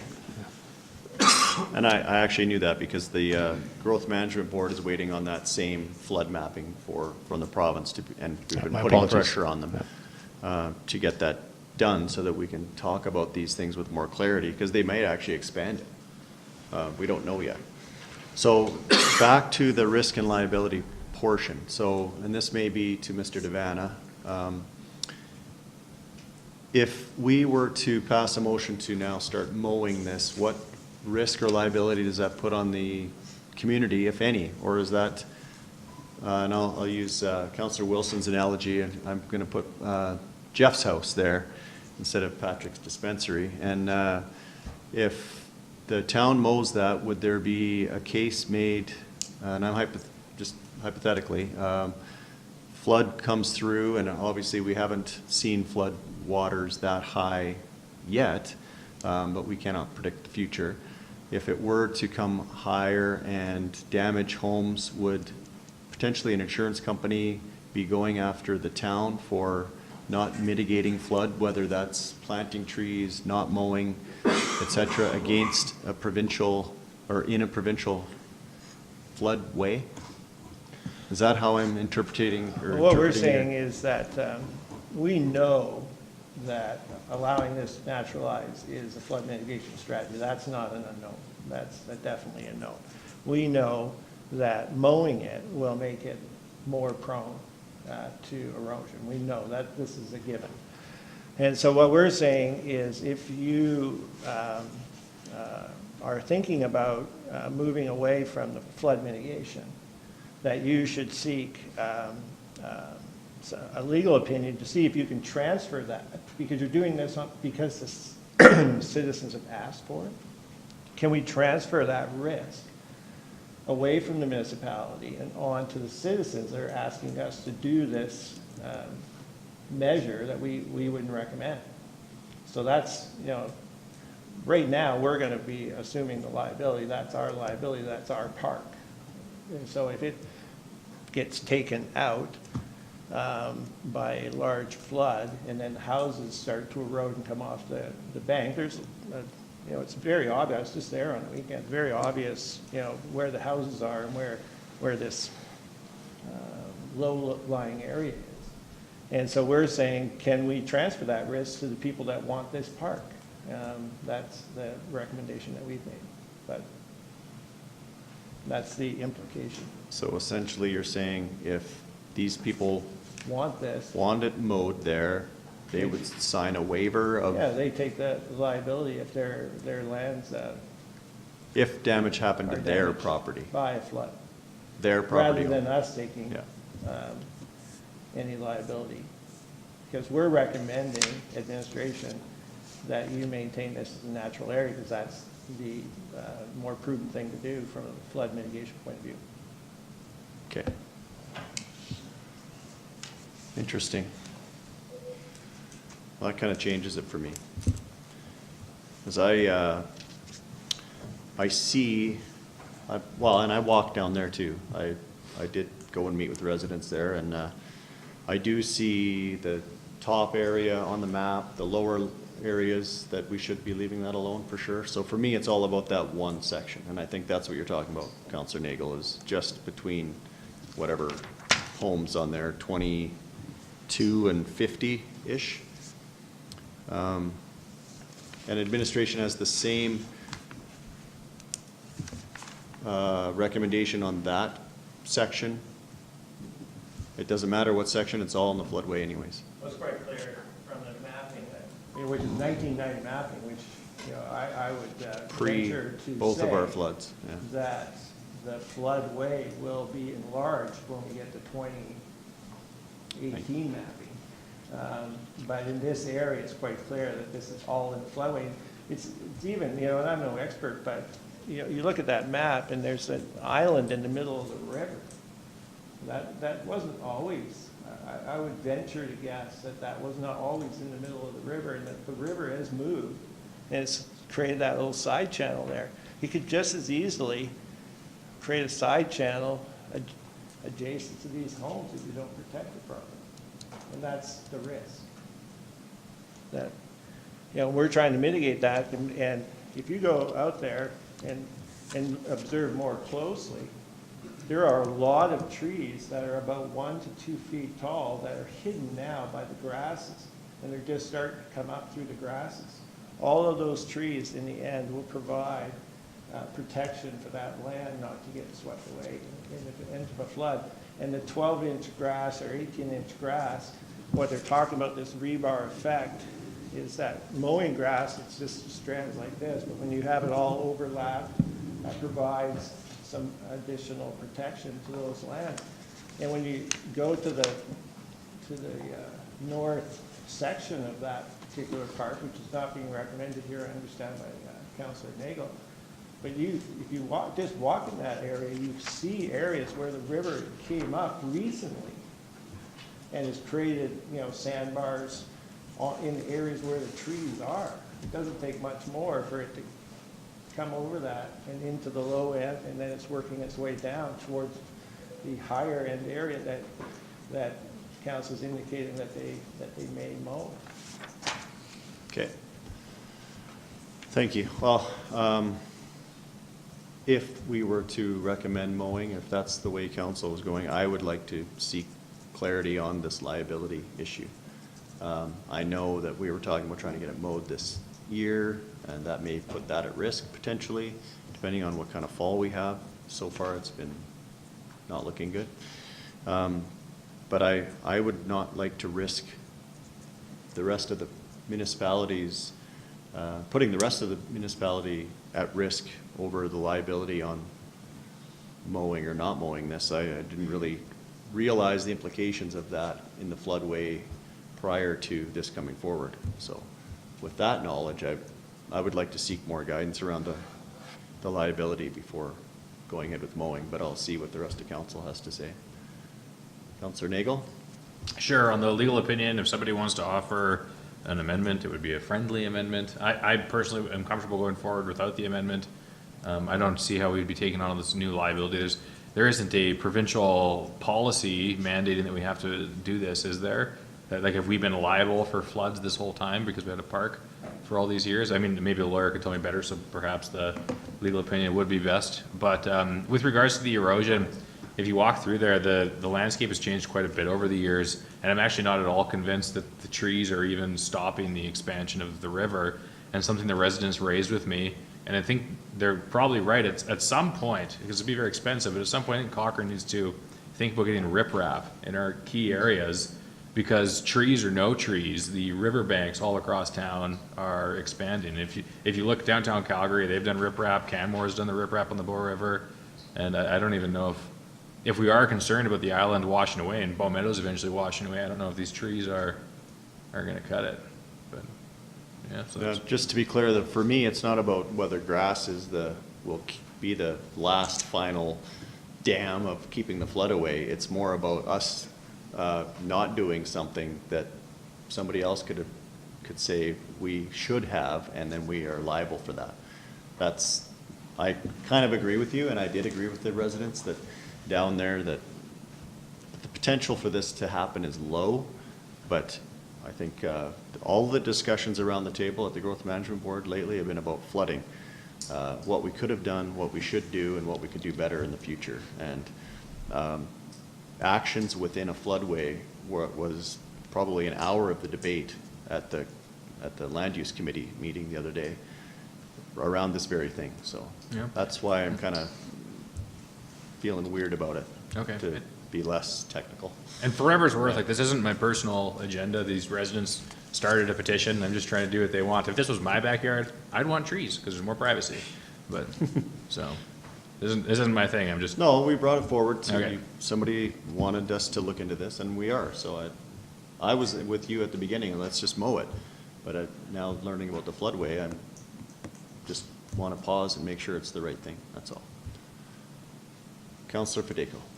I'd support the legal side of it. I mean, that's not going to hurt anything. I guess one question I do have is when you talk about erosion and you go up by the dog park and you look at the benches and some of those, along some of the pathways, they're starting to move mighty close. And we mow that whole entire area down, right? So I guess I'm just curious as to, when we talk about grass and it, maybe helping in that type of issue. I mean, there's big issues with erosion down there, and it's getting closer and closer, I guess, to that bench, taking a hike off the top bench there. So I guess I'm just kind of curious as to where the difference is.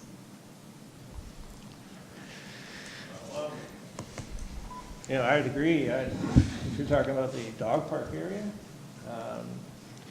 the people and the animals are running down those banks. They are eroding those banks. They are causing a concern at that bank. There will be less land there than, 10 years from now than there is now if we keep with the current condition and we just allow this to go on. In my personal opinion, we should have designated areas where one can access the river, and it shouldn't be a free-for-all along that dog park to get down, because it's very obvious what's going on there. And, the thing about flood mitigation, this is a real issue, and most communities are looking for ways to reestablish the natural environment, whether it's, what do you call it, little floodways that were there before, and natural little areas to capture water and have water go into, the whole bear spa thing. That's all, they're all talking about these things, so that we're moving away from maintaining floodway areas. That's a given for most policy-oriented things. We're not trying to create parks. This is a beautiful natural area already, the way it's growing up. So why we would turn it into a park, I'm not sure. It already is a natural park. I guess just my concern is that when you're talking to residents, they see one area as we mow, we take care of, we maintain it. Then they're sitting in their backyard going, they used to do that in mine, but now we're saying, oh, but it's too risky. But yet you look at some of the erosion that's happening down in other areas and you think, wow, like that looks way scarier than up on a bank 15 feet up. So I guess it's just, whether or not we stop mowing everything, or you maybe just have a different way of explaining it to residents so that they aren't comparing apples to oranges, right? I think there's very few properties in town that were actually mowing it like a grass area. We completely moved away from, we just had a long discussion about this less than a year ago, how we were moving away from having these groomed areas that were in the floodway. There are a few spots on Riverview that are still being mowed.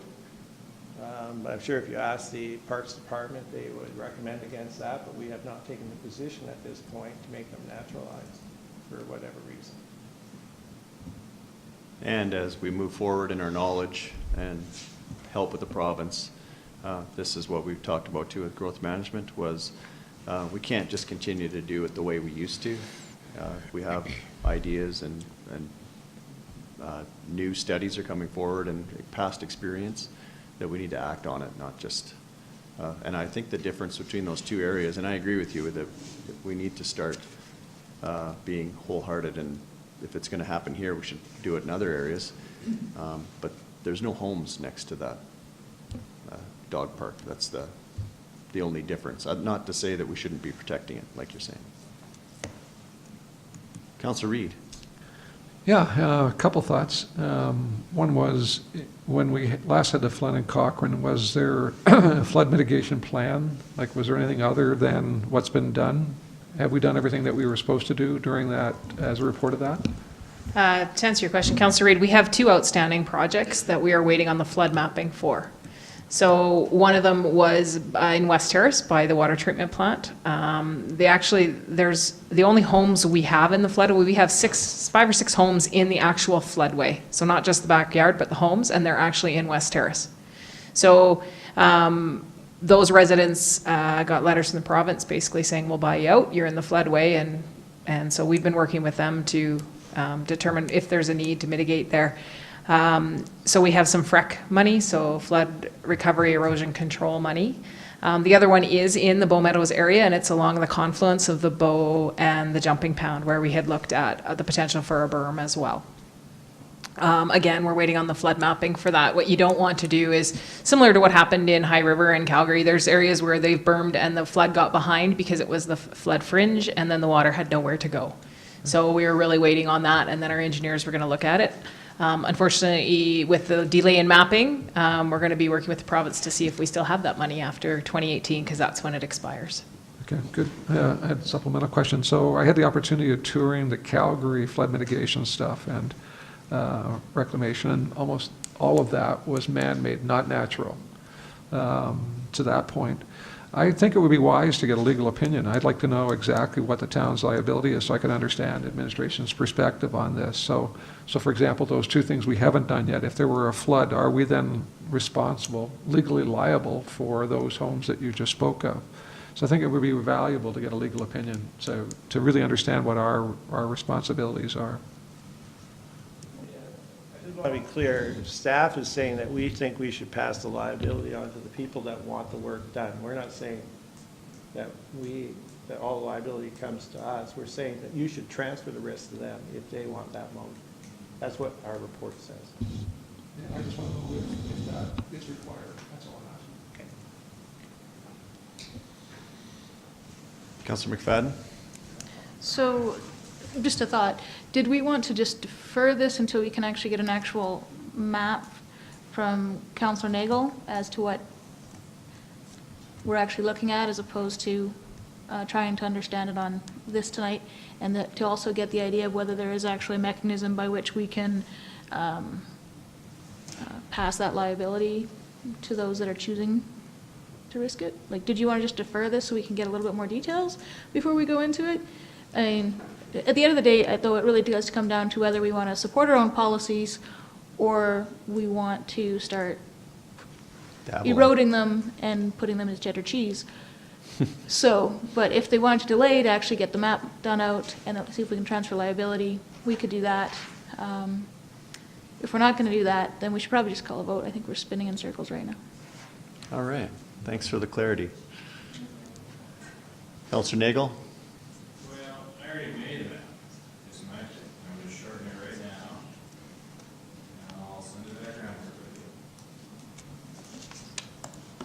your map doesn't address the liability part, though. Correct. Yeah.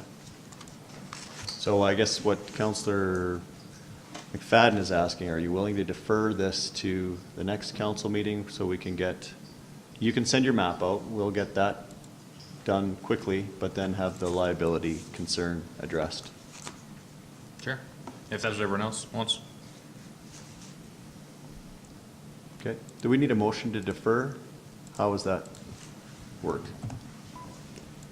Yes, council could pass a motion to postpone to a future council meeting pending legal opinion and confirmation of the map area. Okay. Councillor Flowers, do you have something new to add that's going to be No, I riveting? just wondered if you heard anything about the timelines for getting this updated flood map. I think it's months, if not a year. I hope it's not a year, but it's months away, I would say. I am for delaying this so we get more information on the risks.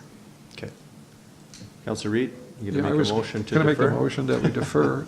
But to be clear, I'm not looking to, in terms of the liability, I want to understand exactly what the town's liability is. I'm not questioning or concerned as much about transferring that liability. I understand, do we have a liability? Do we have an insured responsibility if that floods? That's what I want to know. And the reason I'm emphasizing that is because, again, the original notice of motion seems to have been lost in terms of the response to this. And so I want to be clear about what I'm looking for in terms of that question. Okay. Is that fair? Yeah. Okay. I think it should encapsulate that and the transfer part. So we have, if people have questions on Fair all of enough, that, then. yeah. If we have a legal responsibility, Yeah. then yes, the transfer part would be Yeah. appropriate, for sure. I've written them both down. Yeah. Transfer of liability, and is there any additional risk for us mowing it, contrary to staff's opinion, And Councillor Reid also mentioned about the two projects. Maybe we could, yeah, you've got that too? Okay. So you're making a motion to defer? Yeah, please. Okay. All those in favor of that? Okay.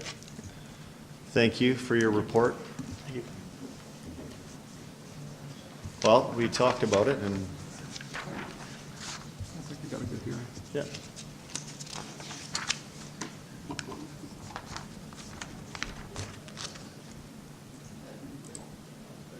You want to, does anyone need a break for 2 minutes? Let's keep going. You need one? We've got one more item. Two more items.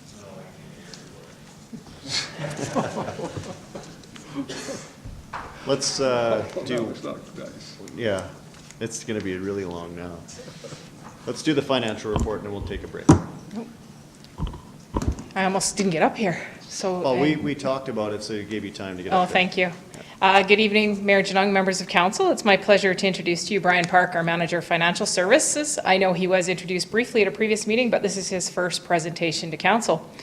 Brian comes to us, he's been with us for about 4 months now.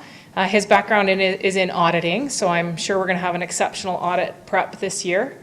He's worked in all parts of Canada, including the North Territories. He is from Calgary, and we hired him anyways, even though he's a Flames fan. I obviously was not on the hiring committee. No, just kidding. Is that recorded? Yeah, that's on video, you Yeah. know. So Brian's been working very hard with the transition we've had in the financial services and corporate services area to get everything ready for this Q2 report, along with our new ERP that has been implemented this year. It's been a bit of work, so we are a bit late presenting this, but through no fault of Brian's, and it's my pleasure to introduce Brian Park. Thank you, Council, for having me here today. I'm pleased to present the Q2 financial report. Q2 results shows a surplus of operations of 21.09 million as taxes were levied in the Q2. But operating costs for the second half of the year have not been incurred yet. We'd expect for some significant expenses to come our way in Q3 and Q4.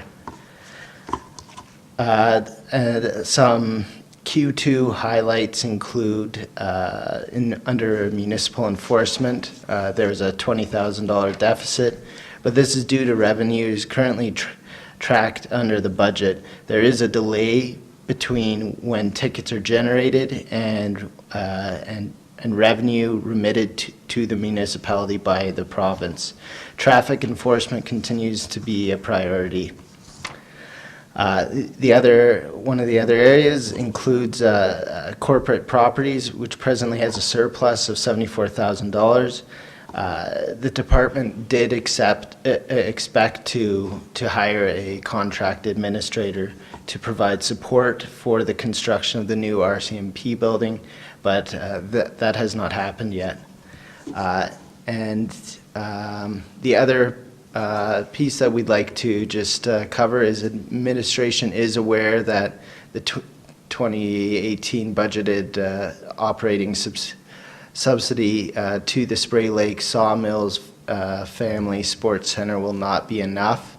At this time, administration is working with board members to determine the shortfall and hope to have numbers finalized and reported for council in Q3.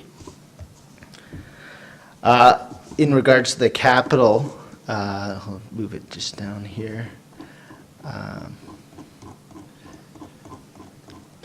I just want to note on the capital report here, it does say Q1 report, but I can assure you that this report, the figures in this report do reflect as of June 30th, 2018. There are many capital projects that are still in progress, and the majority of them working towards a completion in Q3 or in Q4, with other ones entering into 2019, which include the ones that we've discussed just most recently regarding the flood projects. Lastly, I guess the last piece would be recommended action, which would just be whether council accepts the report or requires any further information from administration. All right, pretty good first report. Thank you. Council have any questions about Q2? No, you nailed it. Who would like to put the motion on the floor? Councillor McFadden. Recommended action that council receive the Q2 2018 financial report covering January 1st to June 30th as information. All those in favor? Carried, thank you. And thank you for that point on the rec center. I look forward to seeing that. 2-minute break, Councillor Flowers? Yep. And we'll move into the meat of the agenda.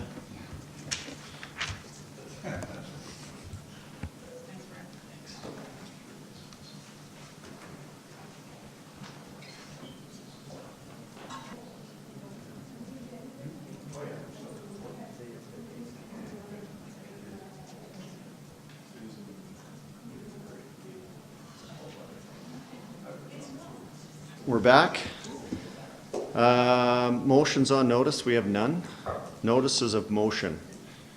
Now, I have one.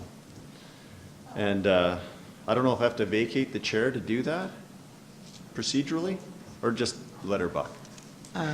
Sorry about that. Procedurally, you are required to remove yourself from the chair and then put forward your motion. Okay, and the deputy mayor right now is Councillor McFadden. Would you take the chair? I will accept the role of chair and Mayor John making those motions. No. Well, that's unconstitutional. So anyways. All right, moving ahead then. I would like to, and I'm going to need 2/3 consent to, because I want to vote on this tonight. This is an emergent issue. I'd like to direct administration to put in place a speed zone on Main Street, Cochrane, of 5 kilometers per hour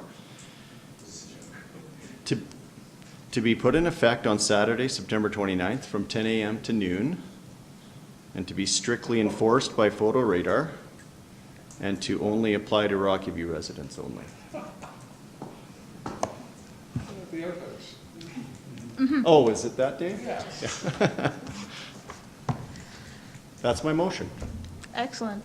And I would look for 2/3, well, sorry, you're chairing, you need to ask for 2/3. 2/3. But I would like, because of the time sensitive, you know. I get it.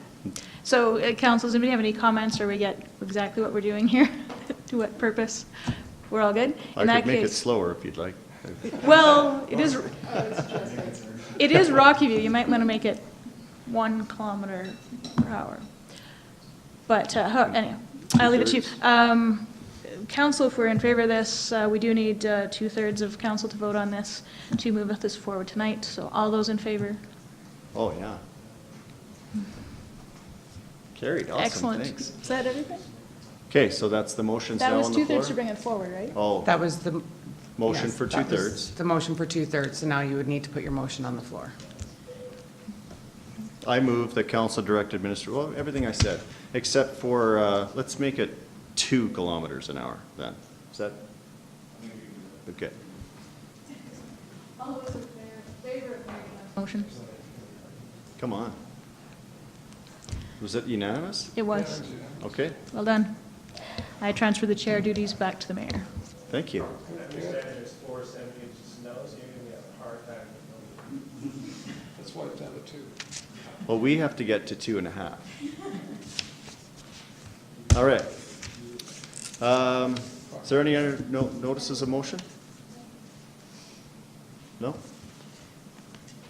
Mayor's report. Proclamation, so I would like to proclaim October 6th as World Cerebral Palsy Day in Cochrane. Do we need a motion on that? Don't think so. Okay. September 12th. We did that already. I had I think I talked about this at our strategic session, but I just wanted to make it public about the commuter rail meeting I had. Pretty excited about that. It's been talked about around the region now, so there'll be a press release coming out in the next couple of weeks, hopefully. I also had an invitation from PWA, or PWT, Pacific Western Transportation, to go and visit the Ella, the driverless autonomous bus down at the zoo. That was pretty interesting, and could be coming to a community near us. This bus that they've got in Calgary is going to be the one they circulate around communities that have transit that could use it. Sorry, I'm keeping you awake, Councillor McFadden. September 13th, I'm moving along here. Really good to have the tour of the Cochrane developments. Thank you for the administration for putting that together. Very informative, and I think we have some actions coming out of that with how we're designating land use and that, and how it reflects on density and parking and all of those good things. September 15th, I talked about it earlier, the fall food drive. I spent a couple hours down there sorting through food goods at the food drive. We heard from Helping Hands tonight. Then I popped over to the Riverview Golf Course and did not golf in the town golf tournament for the staff, but it was good to see 30 or so town staff brave the elements and still go out and golf and have a good time together. September 16th, I was invited to the Calgary's new Central Library. It opens November 1st, so I got a sneak a peek tour. Really cool $245 million building. Just highlighted to me again that the need for, if we are to build a library in Cochrane, that it needs to be something innovative like that. Not suggesting we spend $245 million, of course, but that it was a really interesting building architecturally and functionality-wise with multi-use arts, parts, and etc. So check it out after it opens.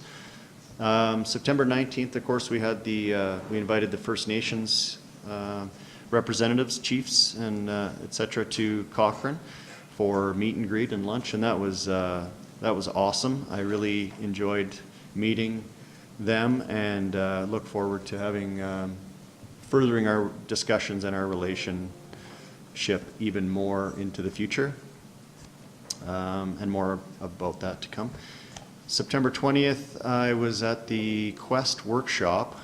What is going on next door? You're just highlighting my report with sound effects? Thank you.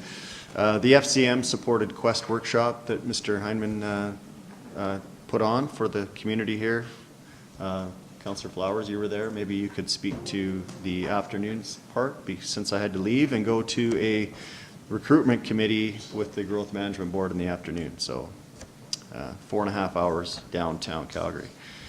September 21st, back downtown to the Land Use Committee where we agreed on the interim growth plan. The council was presented the other night at strategic session. There was a couple of amendments made. That will be, I think it came out in my email today, the amendments, but it's being recommended to go to the board for approval. So that's moving along. And that night, I went to Canmore to an NDP function. I broke one of my own rules of not supporting a party, and I did not go there in support. Just to be clear with everybody, I was there as a representative of the community of Cochrane I spent a lot of time with Premier Notley, 20 minutes or so, good discussions about try to get her to come to Cochrane. We also discussed the 1A and 22 intersection, and amongst other initiatives for Cochrane. Deputy Premier Phillips was there. Hopefully garnered a meeting with her at AUMA coming up this week. Minister of Environment, of course she is. And MLA Cam Westhead obviously was there. And then probably the best part was, second best, the mayors of Canmore, Banff, and Jasper were also there. We talked about the rail initiative and things that we can do together as a group in the Bow Valley to move things forward that would benefit all of us, primarily that commuter rail. And also Chief Wesley and Chief Young were there, and it was quite moving for me when I think it was Chief Young said, "Hey, this is the guy from Cochrane who invited us to the only time we've ever been invited to Cochrane for a luncheon and a meeting." And I think we actually made a really good impact on Chief Young, and I spent a good part of the evening talking to him and Chief Wesley, and they had both their administrators with them. I got their cards. They're excited about the new relationship that we're forging, or not new, I guess, just revisiting it. So it was very worth my while to go out to Canmore on Friday night. And then Saturday night, I was at the Big Hill Lodge fundraiser dinner where the pressure is on to find land for a new Big Hill Lodge, which I'm sure I know they've presented to you, Councillor Flowers, at the Tri-Site Committee. And that's about my report, other than I'm excited to go to AUMA this year. I think we've done a good job of getting prepared for that. Thank you to administration for all the work you've put into it, and I just feel prepared, and the meetings that we're going to have with the ministers hopefully are fruitful, and I know there are many, so look forward to that. That's my report. Council reports. Anyone? Anyone? Too late. Councillor Flowers. Just to follow up on what you were talking about with the Quest workshop, I was there in the afternoon and we got into mapping and looking at all the different risky areas around town with climate change and some of the things that are happening. I enjoyed the discussion. We didn't argue about why climate change is happening. We just know it is, and we got to deal with it and reduce our risks wherever we can. I was able to sit with Mr. Deans at his table. I learned quite a bit about what's going on around town and where different things are at. But the one thing we identified is we really need a mobile generator to help with some of the possible emergencies that could happen in the future. There's quite a few places that have backup generators, but there's others that do not have anything. So we might look at that in the budget this year. Excellent. That's it? Okay. I think that's it. We are adjourned.